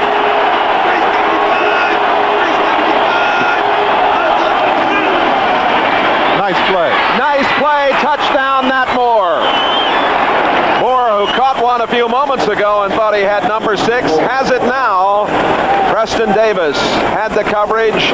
Don Shula with a little sigh of relief there as his club battles back, comes right down the field to score here in the opening moments of the third quarter. That's a cute little play. I used to like that play as a player because you start Nat Moore in motion across the backfield. The defensive back sort of loses consciousness of where he is. Then you turn around and go back the other way. It's too late for the defender. Von Schaman out of the hold of Don Strock. The extra point is up and good. So with 11:03 left to play in the third quarter, it's the Colts 17, the Dolphins 14, and we'll take a look again at the touchdown pass in this rather interesting play. All right, see, Nat Moore stops right there because he's gone far enough to gain the advantage on the defender.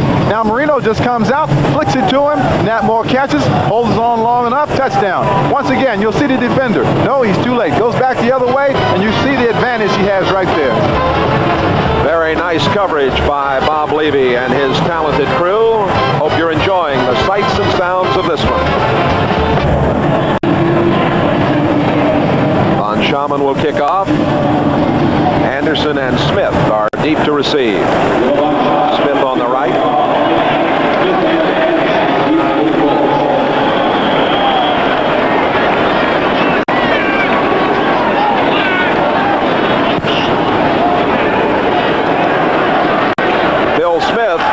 He's coming out. He hesitated for a moment, and he got to about the 18-yard line. May have been a fumble in under there.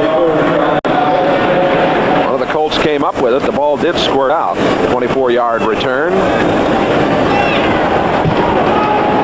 Well, the Miami Dolphins came right out and put 7 up as it took them 3:57 to go 80 yards in 6 plays. Marino to Moore on the touchdown. 17-14, and now can the Colts control the ball for a Jay, to the Colts, who were going 60 or 70 yards, and it took them 7 or 8 minutes. You see how long it takes for the Miami Dolphins to put points on the scoreboard. Marino can make some magic.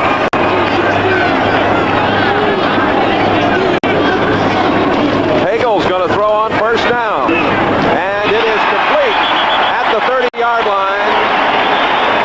Nice catch there for the tight end, Sherwood. Lyle Blackwood on the tackle. St. Louis and the Giants are tied up 14 all as Sims has just thrown an 18-yard touchdown pass. They are in the third quarter at that one. Philadelphia now leading New England 20-10. Cincinnati has a 10-7 lead over New Orleans as Anderson has hit Brooks on a 27-yarder. Tampa Bay 20, Atlanta 6. Hand off to McMillan. McMillan getting near the 34-yard line before Bill Barnett, the noseman, number 70, who is playing today for Bob Baumhauer, made the tackle. There's no secret, excuse me, Jay, that coordinators, offensive coordinators in the National Football League now are thinking that you can beat Miami if you run the football with pure power and toughness up front. They think you can overpower that front seven of theirs.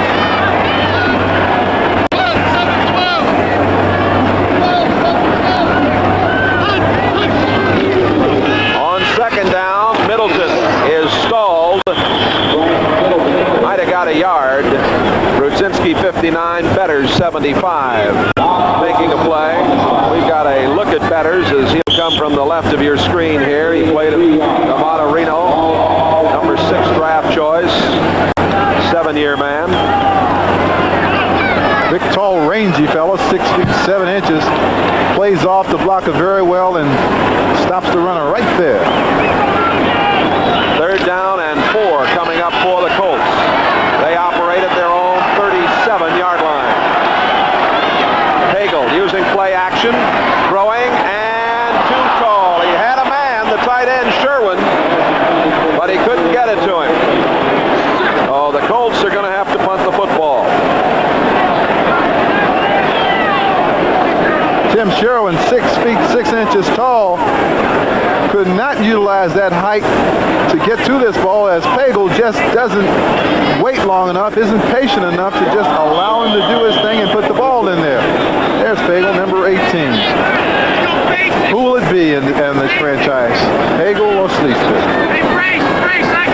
Ron Stark, 44.8 average. Stark and Roby, we have 2 of the finest putters in the National Football League performing here this afternoon. Stark hangs it high. Fulton Walker takes it at the 20. Walker trying to go to the far sideline, now cuts it into the middle, and he got to the 23-yard line, and that's as far as he could go. Leading the way was Larry Anderson, number 30 for the Colts. A 43-yard punt, a 3-yard return. Back with more in a moment. Quick firm of Enberg and Olson for that one next Saturday afternoon, right here on NBC. Denver at Seattle. First down for Miami. Colts lead 17-14. A little delay. Woody Bennett, not much there. Donnell Thompson, 99, with the tackle. And we'll pause briefly for station identification. This is the your NBC hometown television station, network. WSBN, Miami, Fort Lauderdale. With Reggie Rucker, Jay Randolph. Just turned the set on. That's the correct score, folks. 17-14, Indianapolis. We're in the third quarter with 8:31 to play. I get a feeling, though, that the momentum is beginning to change. The Miami Dolphins seem to be serious business here in the second half. His fans have quieted just a little bit after watching Miami drive right down the field. Over the middle to the tight end, Hardy. And Hardy is short of the first down. Cliff Odom, the inside linebacker, 93 on the tackle. We get word that Dan Johnson, the tight end that caught that big pass in that earlier drive, was kicked in the calf. We don't know whether he'll be able to come back or not. Okay, this is one of the few offenses in all of professional football that cannot be stopped. It is either self-destructive or it destroys you. You see the drops by Marino, the quick release and so forth, and all the great talent around him. The Dolphins are on the move. Third down, a long one. Pete Johnson is in there, and they give it to Pete, and he has got the first down as he cracked across the 35-yard line. He might have got more if he could have kept his feet. Donnell Thompson undercut him. Well, this is a pretty nice job to have if you're Pete Johnson. 3rd and 1, you go in the football game, you put that 250 pounds into that line, you pick up 1 yard, you go back and you have a seat again. Not a lot to do, but very important. Pete Johnson. The attendance today, 60,411. This stadium sold out for the entire home schedule, 61,000 seats. Marino to the tight end Hardy. Hardy gets away and is out of bounds. He got the first down as he reached the 46-yard line before Daniel banged him out. I think the Colts are realizing now that the offensive pressure is relentless. He's got either Clayton in the hook zone or Hardy right there short. He takes the tight end, he makes the defensive back defenses miss, and they keep coming.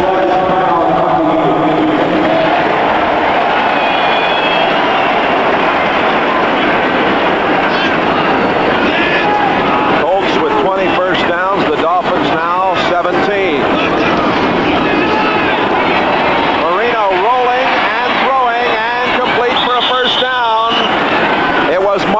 Who made the little stutter step, stayed in bounds in front of Preston Davis on the far sideline. Marino has a menu like they serve at the Ritz, whether it's Harris or Duper or Hardy or here, Clayton. You can pick and choose and everything comes up roses. It's definitely a la carte, huh? All right. Colts 17, Dolphins 14. First down Miami at the Colt 43-yard line.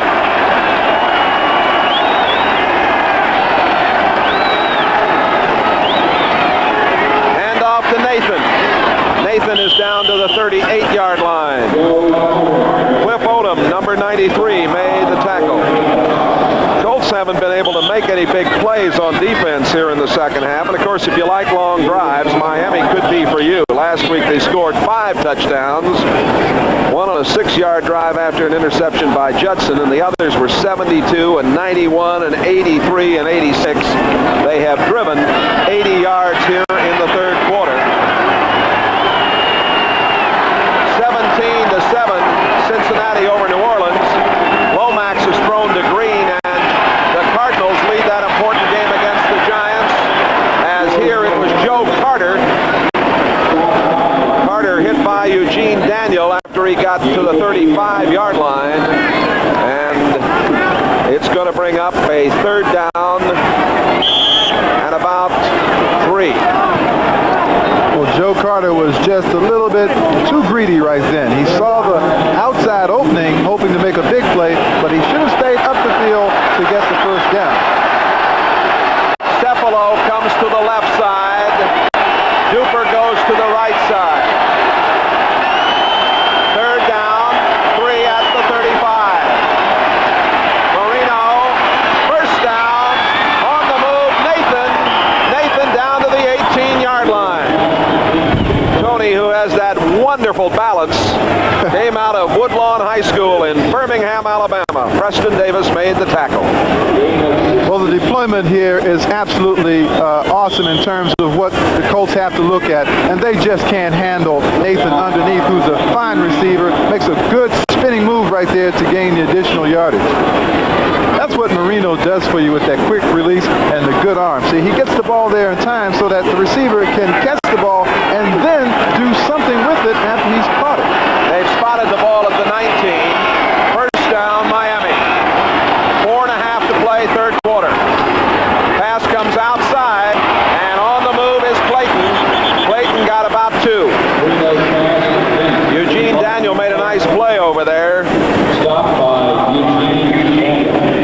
What catches that for Clayton? Is that his 8th catch? Because if it is, he has just broken the Miami Dolphins all-time record. Watch Barry Krause here, number 55, who at 249 or 250 pounds gets outside and helps on the tackle with the very elusive Mark Clayton. Well, fans in Miami, you remember Jack Clancy? Erase his name from the record books. That's right. Most receptions in a season for Miami. A new record. Rolling again. Marino throwing, and no, he was out of bounds. He was out of bounds. Preston Davis with the coverage. Number 27 right there.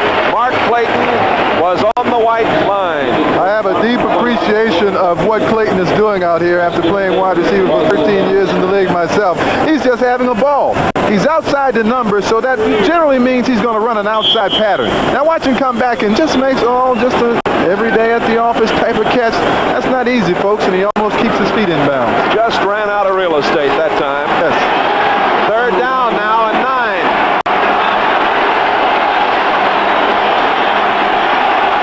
Cepolo to the left side.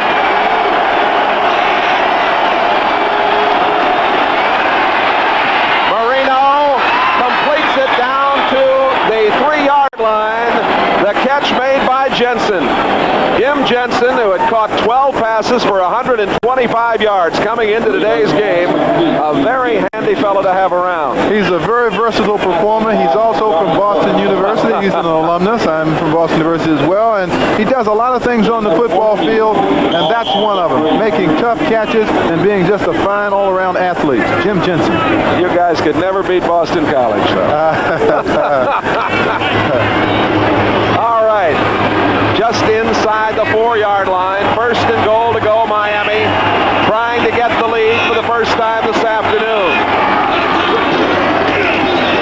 The big boomer, Pete Johnson, stalled by Donnell Thompson, number 99. And I'll tell you, you can hear the hitting all the way up here in the booth. And I can remember what it feels like as well. You want to hear what it's like down there in the trenches? Listen up.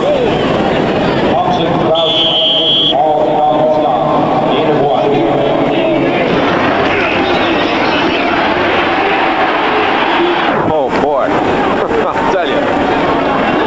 You want to go back down there and play a little? No. At the 2, 2nd down, goal to go.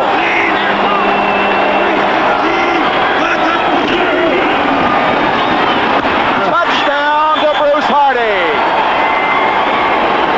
Hardy isolated with Barry Krause, the linebacker, and for the first time this afternoon, the Dolphins go ahead here. And the Hoosier Dome is not so noisy anymore, Jay. One way to silence the fans and to take that 12th man away from the Colts is to go back on top and exhibit the type of passing wizardry and the offensive explosion that this team is known for, and they have done that on this drive. And I'll tell you, the Colts now have to gear themselves up to keep control of this football. 4th touchdown of the season for Hardy. Uwe von Schaman set to kick the point. Strock handled a high pass, got it down, it is up, and it is good. The Dolphins have a 21-17 lead. Here again, the touchdown. Play action there, faking to Pete Johnson to get the linebackers to freeze and give Hardy just a moment of time to get behind him, and then, of course, the rifle shot by Marino. Touchdown. We'll be back with more in a moment. Uwe von Schaman set to kick it off. Anderson and Smith set to receive. Miami was down 14 points to Philly and came back and won. They were down here early, but now have the lead. Going to be down by Phil Smith. It'll come out to the 20-yard line. And the Colts will put it in play. And number 18, Mike Pagel, will come back in to quarterback Indianapolis.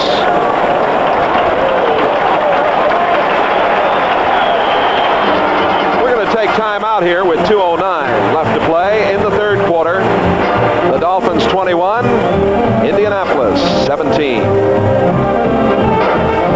Hoosier Dome. Jay Randolph with Reggie Rucker. It's shoe time here. I want you to explain what's going on with the bottoms of these shoes on this AstroTurf Well, here. contrary to what many people believe, these are not Jay Randolph's golf shoes, but instead these are the shoes that the players are wearing today on this new Astro 10 surface. Those are the ripples, and this is the basketball type shoe that they're also using. I prefer this shoe on this kind of surface.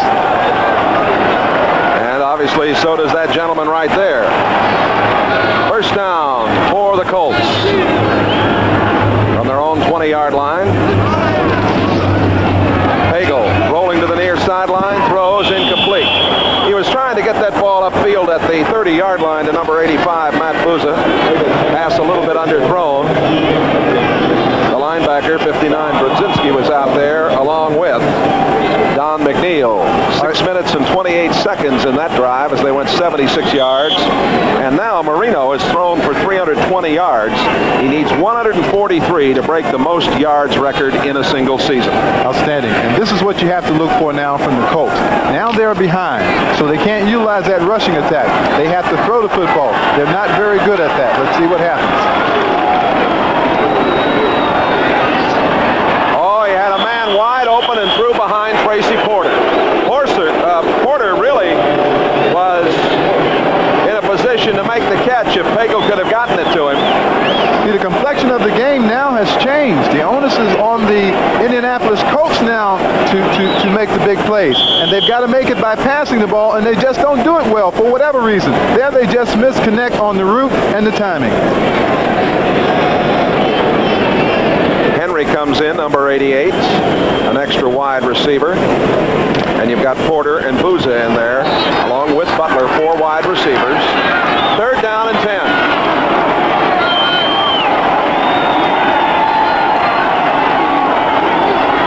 Pressure from behind, loses the ball, picked up back at the 4-yard line. The Colts have it. I think it was Ted Peterson who got to that football just in time. It was number 71, Peterson.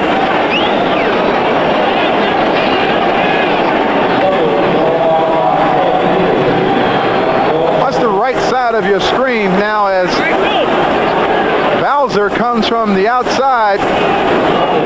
Hagel doesn't see him. Very close to a costly turnover. Very, very close. And Ron Stark will punt out of the end zone with Wolf Walker standing back at his own 46-yard line.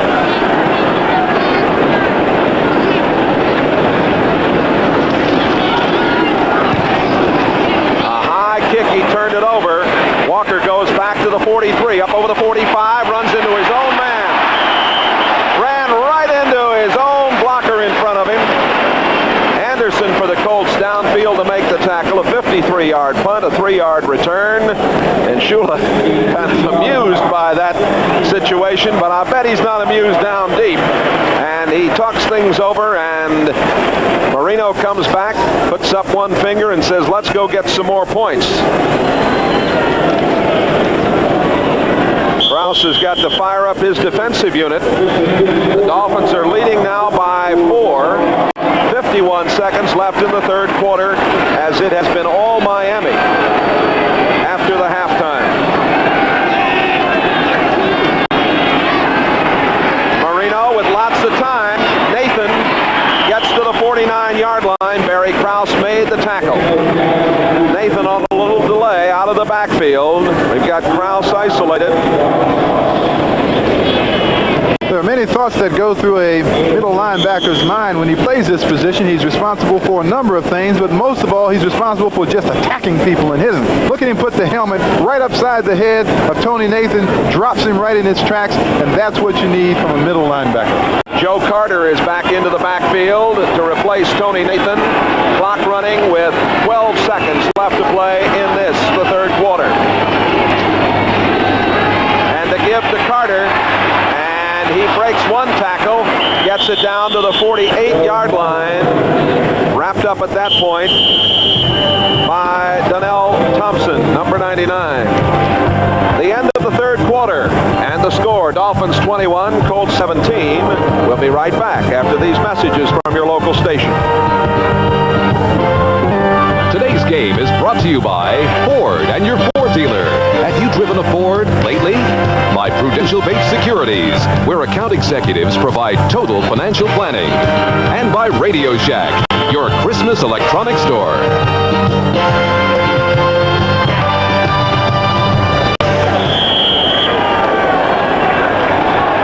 Back here, we move to the fourth quarter at the Hoosier Dome with Reggie Rucker, Jay Randolph. It is third down and 4. The Dolphins have Clayton and Cephalo and Jensen and Moore in there as wide receivers.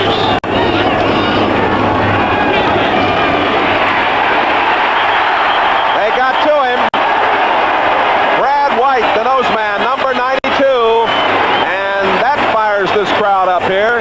When you're looking for a big play defensively, there's no place better to get it than from your defensive line. Now, Donnell Thompson, number 99, and number 92, Brad White, are the culprits here. The guys that really bring the pressure, closes down that pocket.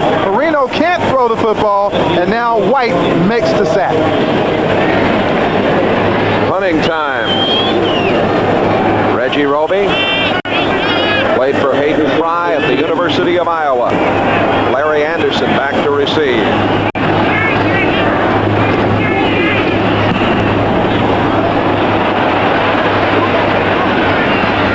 The ball goes out of bounds at the 17-yard line, and that's where the Colts will put it in play. 39-yard punt. We've got 14:28 to play, and the Dolphins have a 21-17 advantage. Right thigh. He could play, but I doubt very much if he will unless the Colts are going to take the lead here, and the Dolphins would be in real need of his services. Middleton across the 20 to the 21 or 22-yard line. And as they unpile, the stop was made by number 53, Jay Brophy. Look at the bottom statistic now. Time of possession, 24-27 and 20-33 for the Dolphins. At one point, the Colts almost doubled the Dolphins' time of possession. And when the Dolphins get on the field, they score points. A very big third quarter for them. Second down and 5.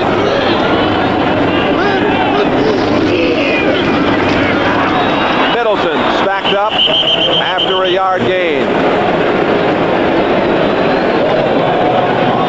Blackwood made the tackle. They were isolated on number 75, Doug Betters. Betters being blocked by Mills and Schultz, two big people.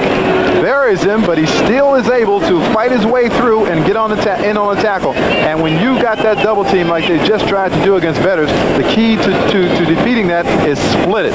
Look at the Pittsburgh-Cleveland score. 20-13 Pittsburgh. Gary Anderson's just kicked a 23-yard field goal. The Cardinals and the Giants are tied up at 21 all. Pagel in trouble. Down he goes. Coming in to make the play was Bowser, number 56. That's the second time now that Bowser's utilized that same tactic in getting to Pagel. Bocamper goes inside and Bowser comes around on the outside, and with his quickness and his speed and the good coverage downfield, they sack him. Now this is what's called a coverage sack. Number 18, Pagel, looking out to the right. Receivers are covered. Now Bowser coming in from your left side puts the good shoulder into Pagel. Coverage sack. Stark, who has punted for 4,131 yards, surpassing his record of a year ago, ready to punt to Fulton Walker. 2 punts today for 48 yards. He didn't turn this one over. Walker comes up, and the fair catch at the 43-yard line, and that's where the Dolphins will put it in play, leading 21-17. 37-yard punts. We're going to take time out. We'll be back with more NFL action in just a moment. Hey, final day of the regular season, a doubleheader here on NBC. Check your local listings.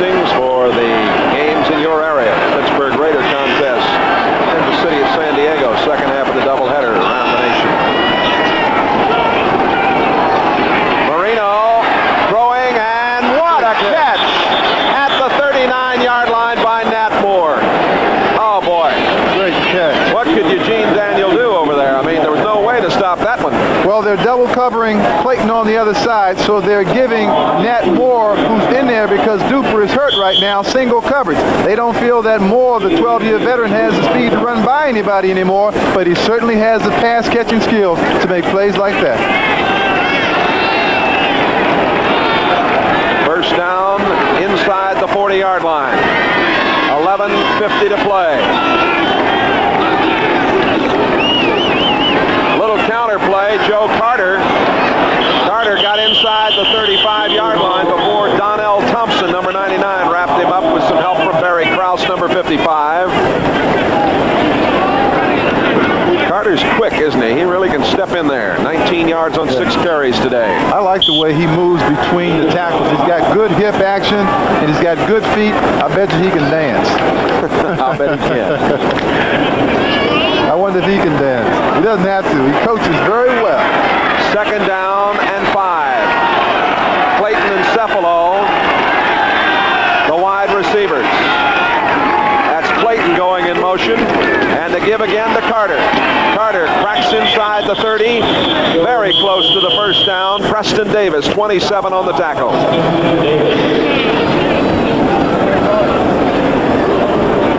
See if they're going to call for a measurement. Nope, they're going to say he is about a half a yard short. It'll be third down. Dwight Stevenson, the all-pro guard, sort of an influence kind of a play, raises up, goes one way, they're hoping the defense follows, and then Joe Carter comes through the vacated area. The short yardage specialist, Pete Johnson, in the backfield with Woody Bennett. 3rd and 1. Penalty markers are down. Be interesting to see whether the Colts were pulled off here or not. It looked like Marino was going with a different count. Well, he caught him. I'll tell you, Marino got away with a little bit of a head bob that time, Jay. You saw it and so did I. And he's quickly establishing himself in this league because if the officials don't call it and he's only in his 2nd year, boy, he's got a big future ahead. He's already intimidated those folks. Frank Kush, coached in the CFL at Hamilton, 3rd season with the Colts. I can tell you what those coaches say in those situations if you like. All right. First down. Marino over the middle, and Nat Moore dropped the touchdown. He dropped the football.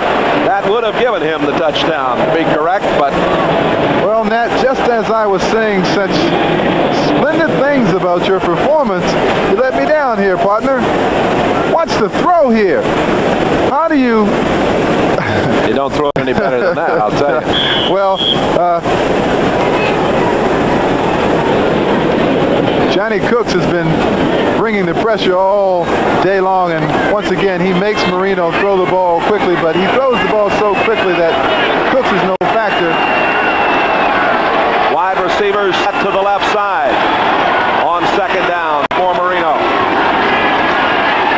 Batted down by number 52, Greg Braceland, who is playing the right outside linebacker spot for Maxwell, and he did an excellent job there getting the hand up because it looked like that play might have gone. Yes, Braceland does a fine job on the blitz, but I don't think there's another quarterback in football, maybe other than Montana, who wouldn't have been sacked here. Watch how quickly the ball gets away. See that? Most quarterbacks right then and there would have been sacked by Braceland, number 52. Now the Dolphins are going to call timeout. Marino wants to talk things over. He's going to be facing a 3rd down when we come back. 10:25 to play. The Dolphins lead the Colts 21-17. On New Year's Day, the Fiesta, the Rose, and the Orange, the best of the bowls. New Year's Day on NBC Sports. At the 25-yard line, the Dolphins facing 3rd down. The crowd is beginning to get back into this ball game, Jay. Marino needs 122 to break the all-time NFL passing record for yardage.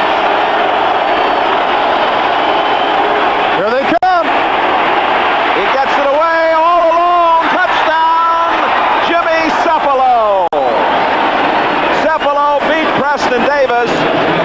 was Marino patient in the face of that blitz. Outstanding observation by Marino in terms of what was going on in front of him.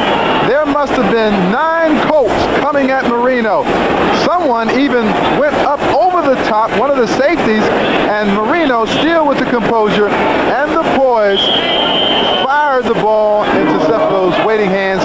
What a position to be in, Preston Davis. Boy, he's been burned here this evening. Von Schaman is set to kick the point after.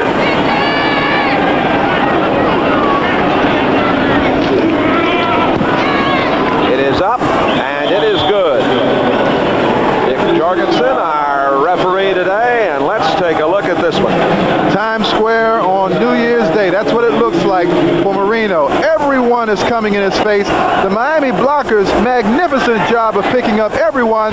Davis is on the ground. Cephalo is in the end zone. The Dolphins are on a roll. The Dolphins lead it 28-17. Miami had a lot of trouble getting on track, and the Colts did a good job. You know, this is the first time the Dolphins have played indoors in regular season this year, and this is a tough place to come and play in. It really is, and maybe they did not think that the Colts would be ready to play like they were in the first half, and it has taken Miami more than a half to get acclimated to the conditions and really put their act together. And the Dolphins averaged 32 points a football game, and remember, they came in here, Jay, thinking points, points, points. And they want to get some more. Yes. Wonder why that ball is falling off the tee. Is it that windy? I guess somebody opened the door somewhere. And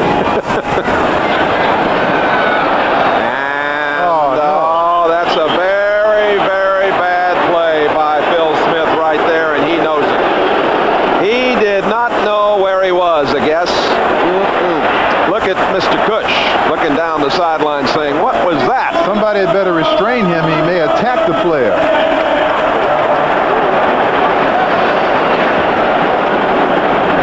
They're going to bring it back. Well, they're going to get a reprieve on that play. Well, if he has 1 foot out of bounds, he's already out of bounds, and therefore it should be He may have had a foot out of bounds. Let's see. Yep. Yes, that appears to be what happened. I'll tell you. Our view was blocked from our camera position. Now let's see. Here's a good look. I'm glad this happened. Oh, that was close. I'm glad that happened, because I would not want to be Phil Smith and have to go back down that sideline past that head coach. Phew. Now let's see. Well, he's already out of bounds, so right there, that foot is out of bounds when he catches the ball. You've got to have 2 feet in bounds to be in bounds. He only has 1. All right. It's going to cost the Dolphins 5 yards, and Von Schaman will kick it from the 30-yard line. We have 10:15 remaining, and the Colts now lead at 28-17, or the Dolphins lead the Colts 28-17. This is Larry Anderson, right up the middle, out over the 35 to the 43-yard line. A fine return by Anderson. He went 95 yards with one at Pittsburgh in 78, and Woody Bennett made the stop on the specialty unit, a 42-yard return, and the Colts will set up shop in pretty good shape, but they've got to get some points.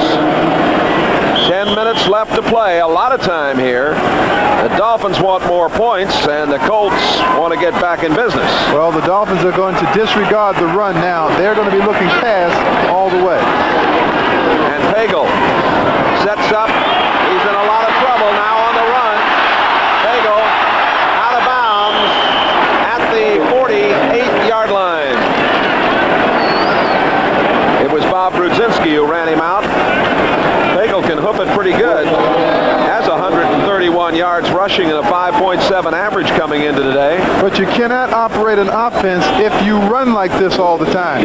Sure, run to get away from the pressure, but now look for someone to throw the football to, because it's the most discouraging thing in pass offense to look around you if you're a receiver and have your quarterback running.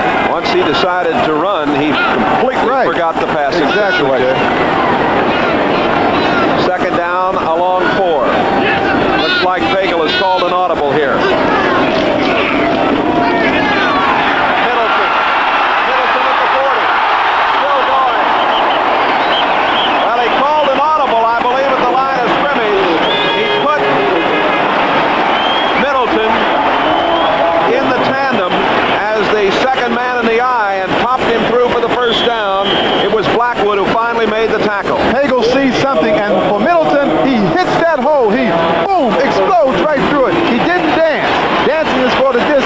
This is where you run. At the 32-yard line. First down, Colts. That was Middleton's longest run of his career.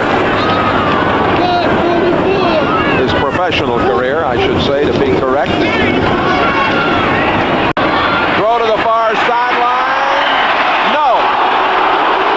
On the white line, Matt Bouza. Coverage by Don McNeil. There's McNeil, and Bouza coming back. He's got the big guy from California isolated. 6'3", doesn't have the big speed, but runs good patterns. See, he's trying to make McNeil think he's going deep. Now he comes back. Let's see what happens right here. Oh, look at the knees. The knees are on the white. Take another look at it. Yep. That left knee was down on the white. Second down. Pagel on a little delay. McMillan gets to the 27-yard line. Mark Brown, 51, made the stop. Well, Dickey. Randy McMillan has a bad ankle, and that's the ankle that was just tackled on. 31-7, Kansas City, the spoiler today. The Cardinals are back on top in that very important NFC East game as Otis Anderson has scored. It's Cincinnati leading New Orleans 24-14 and Tampa Bay romping 23-6 over Atlanta. They dedicated that game today to Ricky Bell at Tampa Bay.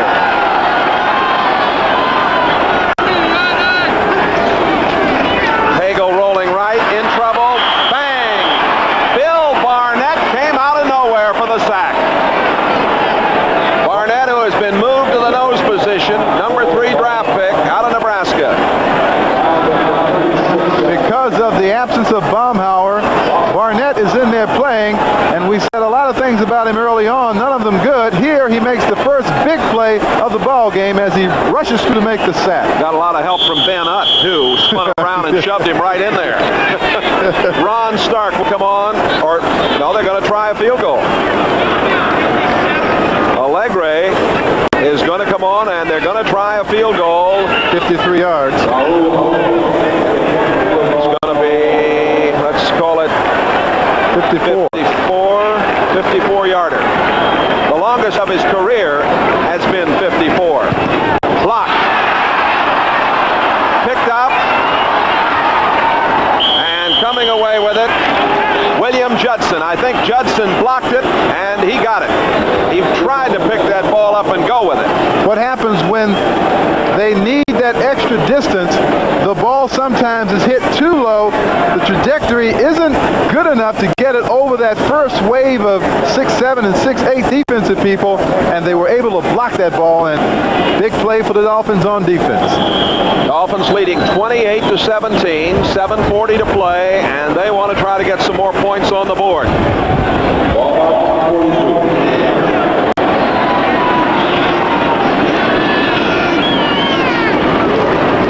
Marino gives it to Joe Carter. Carter from the 45-yard line. Donnell Thompson making the tackle. Second block of this season by Judson of an attempted field goal. Here's Marino. And boy, his stats are superior in every sense of the word, aren't they?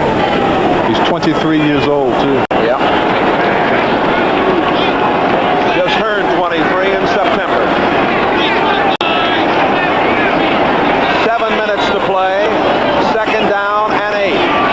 Marino throws short of the first down. Tony Nathan at the 49-yard line of the Colts. Kraus 55 and Braceland 52 on the tackle. Braceland's been playing that right outside spot for Maxwell. Maxwell got in trouble early when he was called for an intentional face mask, and he has not seen much action. Jay, who would have thought with the philosophies over the years at Miami with Shula being a ball possession, conservative type coach, that he would one day go to this kind of offensive theory. Wide open, explosion, football. Third down and 2. The pitch back comes to Woody Bennett. He is very close to the first down. I don't know if he got there. Braceland came up and stalled him, and it'll be interesting to see where they place this ball down. I think he's about a half a yard short. If they are short, I would go for it if I were Miami. Well, it'll be very interesting. Let's see what they're going to do. I wouldn't hesitate to go for it at this point. Well, he's going to bring Reggie Roby in here, and Roby will punt. There's another look at it. Bennett is stopped just short of the first down because the Colts got good penetration into the backfield, destroyed the blocking scheme, and caused Bennett to fall short of the first down.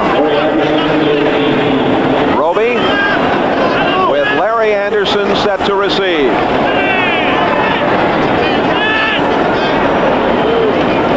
Roby with a low pass, just did get it away. And a penalty marker goes down. Going to be roughing the kicker. The Colts, number 35, Tate Randall, and Frank Kush I don't know upset about that. as Randall made contact and Roby got the call.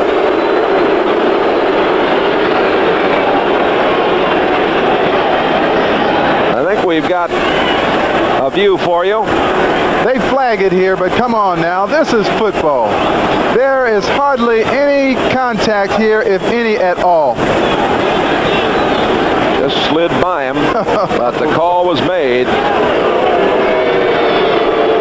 And you see number 98 there, Johnny Cooks, very upset. First down for Miami. Well, all I'm saying is that over the years, I have seen more contact than that, and it was never called, and yet right now, they make a call that's crucial for the Colts. The Colts have the football. They have the lead 28-17. The clock with 5:40 to go.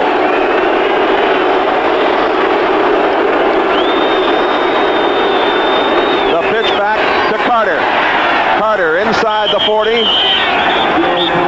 Gets down to the 37-yard line. Defenses makes the tackle. Update time, NFL 84. All right, Jay, the Browns have never won at Three River Stadium in Pittsburgh. They're 0-14 here, but this play, a three-yard Paul McDonald touchdown run, caps a 79-yard drive. They are tied with the Steelers at 20 midway through the fourth quarter. Jay? Thank you very much, Bob Costas, and greetings and happy holidays to you and all the gang at NFL 84. I'm happy to hear that. I was a part of that crew that never won at Three Rivers. Yeah, you were. Second down, up the middle. Joe Carter, short of the first down at the 35-yard line. Chris Scott, number 95, makes the stop. Philadelphia leads New England 27-17 as Basarchik has scored on a 3-yard run. Walter Payton, a 2-yard run. And Payton is not playing quarterback this week. They finally Went and got Greg Landry. dredged him up. Yes, sir. Give me my uniform. Chicago 14-13 over Green Bay. Here it is, third down and 1. Pete Johnson is in the backfield with Bennett, and it is Bennett for the first down and more as he got just inside the 30-yard line. Clock running down to 4 minutes. Tackle made by Cliff Odom, number 93. Dolphins lead at 28-17. Dolphins will go to 13-2 with a victory here. Indianapolis will go to 4-11. They were 7-9 last season.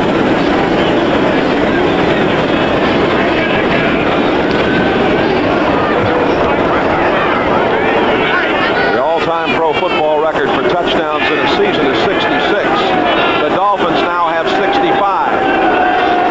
Well, they could tie that record today or go past it. You never know. Joe Carter down to the 27-yard line. It has been a record-breaking year for these Dolphins. Cliff Odom, 93 on the tackle there.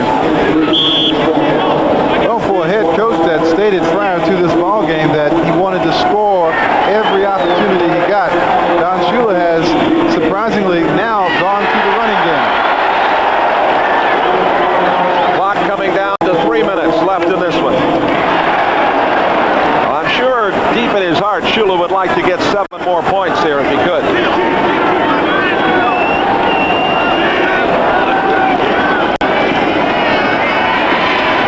Inside the 25 to the 23 goes Woody Bennett.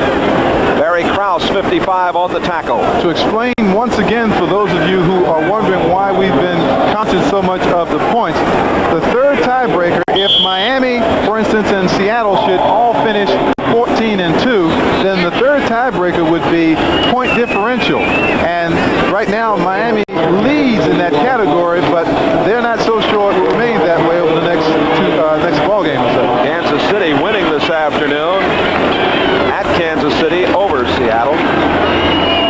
2:15 to play in the game. 3rd down and 3. Fumble, and back at the 30-yard line, Kafensis comes up to make the play against Joe Carter. He got a nice bounce. He was in a little trouble. Using one of my friend Jay Randolph's words, this is a propitious bounce for the Dolphins. Yes. The ball comes right back to Carter right there, because if that ball bounces in the other direction, Kafensis could pick that up and go 70 yards for a touchdown. Well, we have the 2-minute warning here at the Hoosier Dome. Now it's time for another one of those fantastic finishes. Alcoa presents Fantastic Finishes, 1983. In Miami's Orange Bowl against the Dolphins, the Cinderella Seahawks are fighting for a place in the AFC Championship. David Craig completes a desperate 40-yard bomb to Steve Largent. Moments later, on a power sweep right, Kurt Warner turns on the speed and dances to a sweet 1-touchdown victory. What a season for the Seahawks and the rookie from Penn State. Some highlights, recap it for you after this one is over. Von Schaman is only 9 out of 19 in the field goal department. Here on 4th down and 13, the Dolphins are going to go for the first down. Marino with the wide receivers, Clayton, Cepalo, and Moore all in there. Jensen is in there too, Jensen tight end. to the left side. Moore set in the slot right, and a shotgun. They want to try to get 7 if they can, but they want the first down. They need 13. And there it is. The first down, and down to the 7-yard line goes Nat Moore. Well, that was a remarkably fine catch. He dropped one in the end zone earlier, but he made a big one there today as Nesby Glasgow got the tackle. First down. Only extremely talented people can make this type of play happen. You know about this guy, number 13. Watch where he puts the ball, right there. Now, he knows he's going to take the shot. 2 people. Same time, he stays with the ball, makes the catch. Big play. Nat Moore. Coach Cush says, what in the world are you supposed to do? Marino is 28 out of 39, 398 yards. First and goal to go. It's Carter, and Carter stalled at the 7-yard line as the clock runs down to a minute. Barry Krause and Mark Kafensis making the tackle. They haven't quit. Well, when they take a look at the films here next year, they're going to say that, hey, look at Barry Krause. He played like a pro right down to the very end. Number 55, left side of your screen. Watch him coming to your picture. Still hustling, still hitting, all the way. That's the way a pro should play this game. He's playing to stay. You said that in the pregame today. Moore is to the left side now, and Clayton to the right. 30 seconds. The throw, incomplete. And Clayton wanted to call and didn't get it. 28 seconds left, and now a fight breaks out up at the 20-yard line. Well, you knew that was going to happen with Cooks. Cooks has been very, very, very upset in the last couple of minutes. The penalty markers are down, and Mr. Cooks, I believe, has been sent to the locker room. Well, you knew it was going to happen with Cooks. He's been very demonstrative ever since the call roughing the kicker, and just frustration. Offsetting personal fouls, offense 74, 98 defense. So it was Cleveland Green who was involved for the Dolphins. And meanwhile, this was the play. see Mark Clayton. He thought he was interfered with here. Well, when you're in your own hometown and they don't give you a call, you know, I can't get no respect. Third down, goal to go. Mark Clayton coming back in. Now the Dolphins a little confused. Now it's Bennett going back out. And Moore goes to the left side. And Clayton comes to the right. And touchdown to Mark Clayton. And that ties the touchdown record set by Houston in 1961. That is touchdown number 66 on the year for these Miami Dolphins. Well, Mark Clayton, who's from Cathedral High School right here in Indianapolis, caught that touchdown and then pointed to the stands just up above the area in which he scored the touchdown, where I'm sure his entire family must be gathered. But what a thrill, I can tell you, to come home and to get that touchdown and let the fans and folks see you play. Beautiful throw, marvelous catch. Boy, they really can make some magic. The point after, it is up and it is good. 24 seconds remaining as the Dolphins now lead at 35-17. You can't teach what Marino does. Ball coming right at you. He throws the ball to Clayton before Clayton has actually got into the pass pattern. There he is pointing to the family right up there. He knows where they are. There's another angle of it.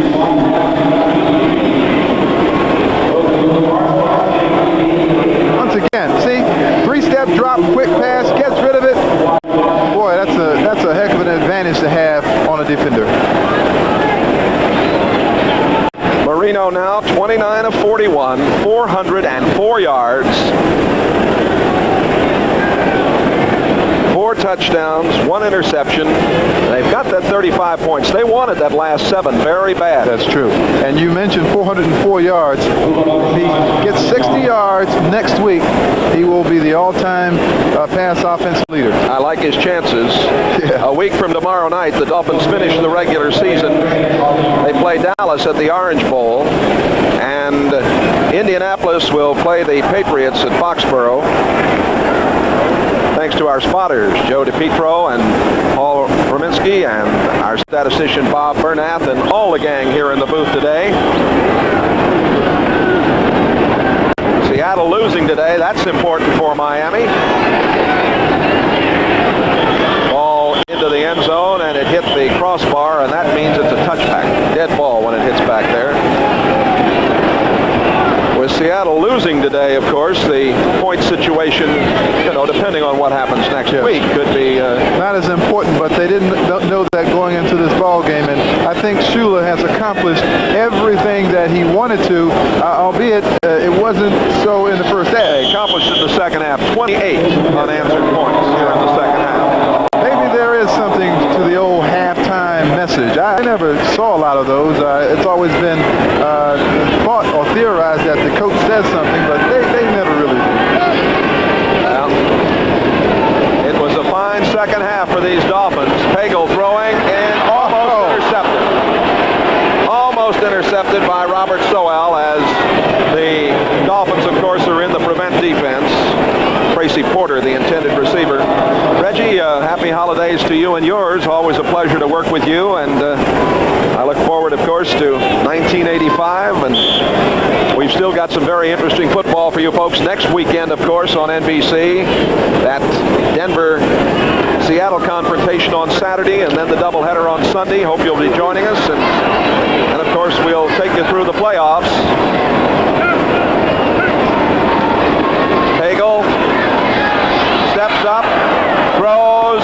This one is intercepted. Coming back with it, Glenn Blackwood. Blackwood out of bounds with 6 seconds left. That is Blackwood's 16th career interception, his 6th of this season. The executive producer of NBC Sports is Michael Weissman. Coordinating producer of football, Ted Nathanson. Today's game has been produced by by David Neal and directed by Bob Levy. Jim Marshall, our technical director, and associate director Dick Ellis. This is when you sit back and just wait for all the goodies to come to you. Blackwood, Glenn that is, one half of the brothers Blackwood, gets this ball, gets to the outside, now makes an attempt to get it as close as he possibly can, and I don't know if they need to try to go for 7 more here. Well, they're going to try.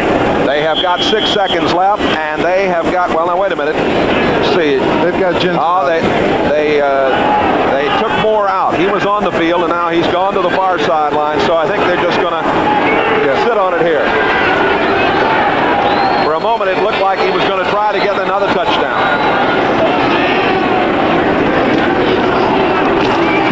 That is Carter getting down to the 7-yard line, and this game is over. And Don Shula's Miami Dolphins go to 13-2. They have already clinched the division. They piled up some points late, getting 28 points in the second half to win it 35-17. They're truly an awesome football team, one that I think will go a long way in the playoffs, depending upon if they slow down that defense. Well, they look ahead now to a week from tomorrow night, and that will be a very interesting affair for them when they play Dallas. Be sure to join us next Saturday for a special edition of NFL football. The Seahawks battle the Denver Broncos. That's at 3:30 Eastern Time. It kicks off with NFL 84. Sunday, the regular season comes down to the wire, and NFL check your local listings for the time of the games in your area. For Reggie Rucker, Jay Randolph, the final 35-17. Dolphins over the Colts. Stay tuned now. NFL 84 coming up.